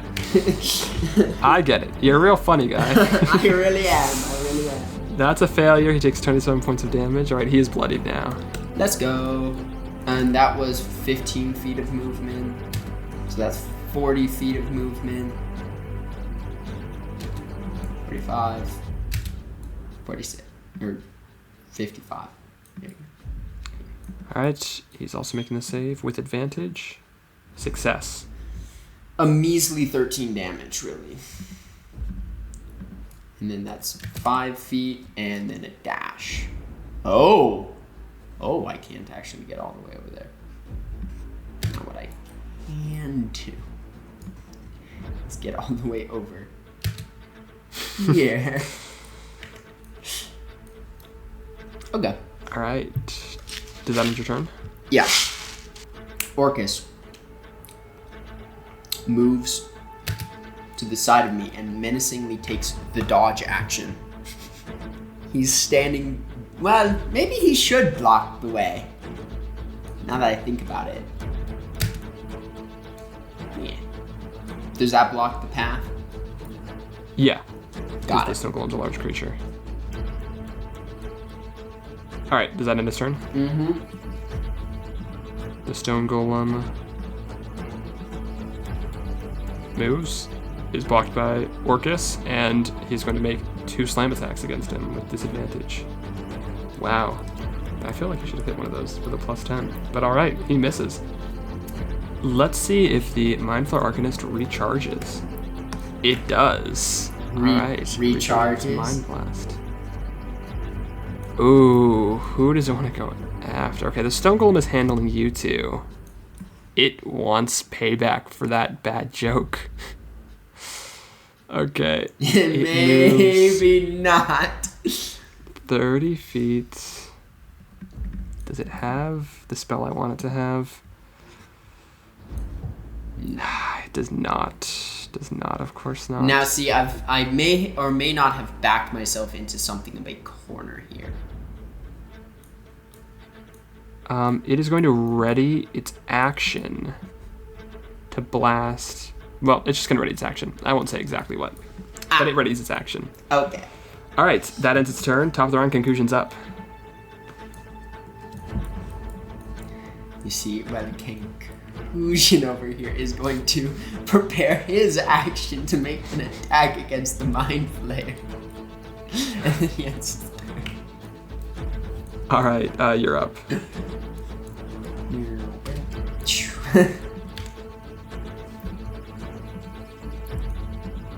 Oh, I rolled with disadvantage. I'm just gonna roll again. That's fair.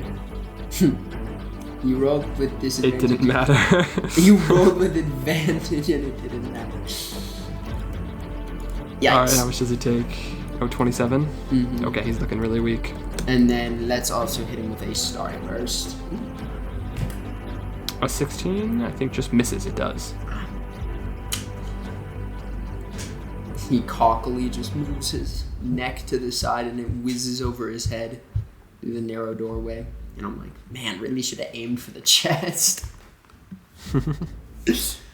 Oh, wow, bro, it's Fortnite dancing hard. Oh, God. No. He's hitting the gritty. He's hitting the gritty. Now we need... Oh, my... Now we need art of that. Yes. Oh my editor, God, okay. Editor, Jesus. put it in. Editor, put it in. I'm the editor. I'm not gonna put it in. Editor, you gotta put the golem hitting the gritty in there. You can even put it to the ding, that meme, you know that one? All right, what else do you do? You've still got a shit ton of movement. I don't move. Okay, that ends your turn. Yeah. Orcus is up. What does he do? He embraces his role as the meat shield, and he will dodge. All right, Stone Golem is gonna take that deal and roll 2 attacks with disadvantage.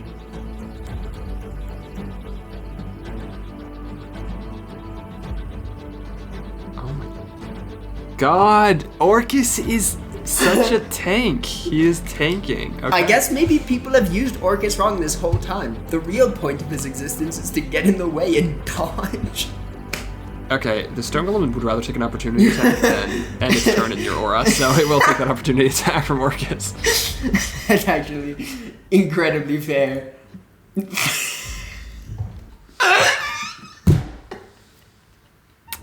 That hits. Yeah. 15 damage.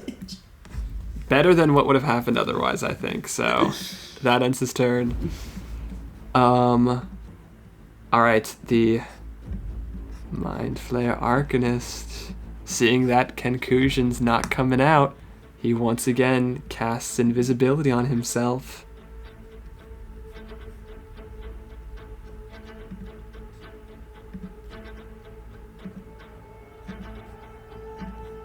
And he's gonna creep over. Conclusion about to have the fight of his life.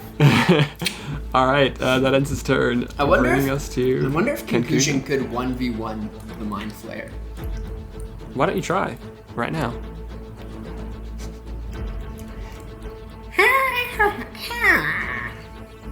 It's bad. I'm actually.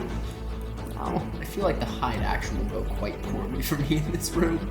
Oh wait, can I hide underwater and hold my breath? Yes, because that's kind of cool. But I'm gonna say make the stealth check with disadvantage because water. Okay, well, my question to you is: does a 25 pass? Or my bad. Yeah, it does. Does a 30? I think with the new rules, just hiding the stealth action is just DC 15. So I think like literally any rogue with reliable talent cannot fail the stealth check. Let's go. He's invisible, my boys. All right, does that end his turn? Yeah. He goes. All right, you're up. Yeah, but it's underwater. Right foot, creep foot, walking with Ada.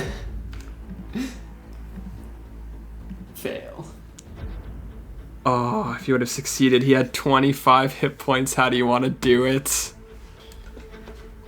One lone totem goes up his nose and then just literally carves out his insides. Jesus, he's just rotting on the floor as you walk by, as you fly by. It's time for me to get hit by a brain blast. I peek my head out. You see nothing. Well, that's really interesting because I think I see. Oh shit, did I not make him invisible? That is so dumb. I didn't make him invisible. What? Oh my god. Okay, well you definitely, you would like, you hear his footsteps in general location. I mean, invisible doesn't mean you actually don't know where he is. That's like rules is written, but I should have made it. And I think more I'll stay here. Okay. Wait, did you do anything with your action? No. Oh, okay. I see an open door, and I would like to move into it. All right.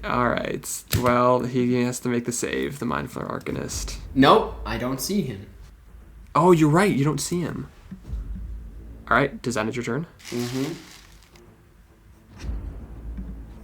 Orcus is up.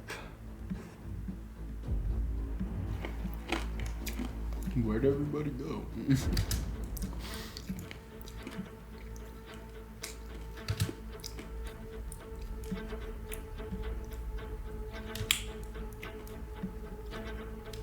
There you go. All right, that brings us to the Mind Flayer Arcanist, and he's quite giddy at what has just happened. Everything's going according to plan. You smell his gross, tentacle-y smell, and he's going to cast Brain Blast, and that's, again, the cone. I don't know how to rotate it, but it's definitely enough to hit you. And what do you Conclusion. mean? Bro, it's so easy. You literally, yeah, there you go. Also, does it hit Conclusion, or is he like submerged under the water? How does the, yeah. He might be submerged. It's a 60-foot cone, so it would go down and hit him. Yeah. So I need you guys both to make intelligence saving throws for me. Okay, and I'm using one. Okay. And I get my intelligence save, thank God. Roll with advantage. Okay, that's a success. Now, does my Angry Bird, does his pep talk work? Let's find out. Nope. Finally. All right. Finally! Some action! This is not very good. What? I got 2, 2, 2, 1. Okay, Conclusion takes 11 points of psychic damage, but more importantly, he is stunned. And I'm going to say he loses the invisible condition, because, you know. If he's stunned, does he start drowning? Yo, he does. You're underwater. Yeah, he starts drowning. So, I'd say he, how does that work? Drowning is Let's find out. I'm sure drowning is a hazard. I did not expect this to come up. A stunned creature does not stop breathing. There's nothing in the rules that say that, so it can still hold its breath for a number of minutes equal to its Constitution modifier. All right. So he is technically drowning, but he has a lot of time. All right, that ends the Mind Flayer's turn, which means he's ending your turn in your radius. So he's got to make the save. He's no longer invisible. That is a failure. Time for you to get. Why is it working? Nice, low roll. Oh, okay. Ignore that. Wait, you rolled twice. I took the first one that you rolled. Which is I literally just butterfingered. That's my bad. Okay. That brings us to Kenkushin's turn. Kenkushin's turn ends. When it ends, he can make another intelligence saving throw to see if he snaps out. Okay. My brother, you are the GOAT. You deserve happiness in your life. You deserve to succeed this intelligence. Okay, he does not. That ends his turn. You're up.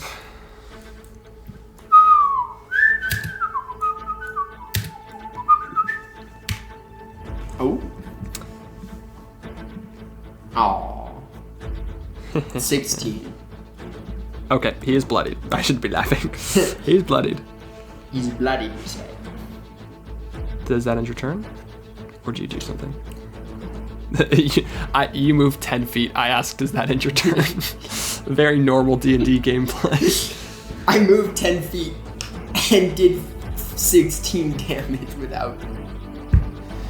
You're right, this is very normal D&D. I'm gonna do this. Does a 15 hit? 15? I don't know if a 15 hits. A 15 beats it, but let's see if he has shield. He does. He casts shield, so it does not hit. I'll take a cantrip. I'll take a first level spell slot for a cantrip. I'll take that trade. And then remembering what literally just happened, I'm gonna go over here. So if he wants to hit me, he cannot hit my friends, you say. All right, Orcus is up. Oh boy. Seeing an enemy. He uses his bonus action. Time to... Remembering what the golem said. It's clobbering time.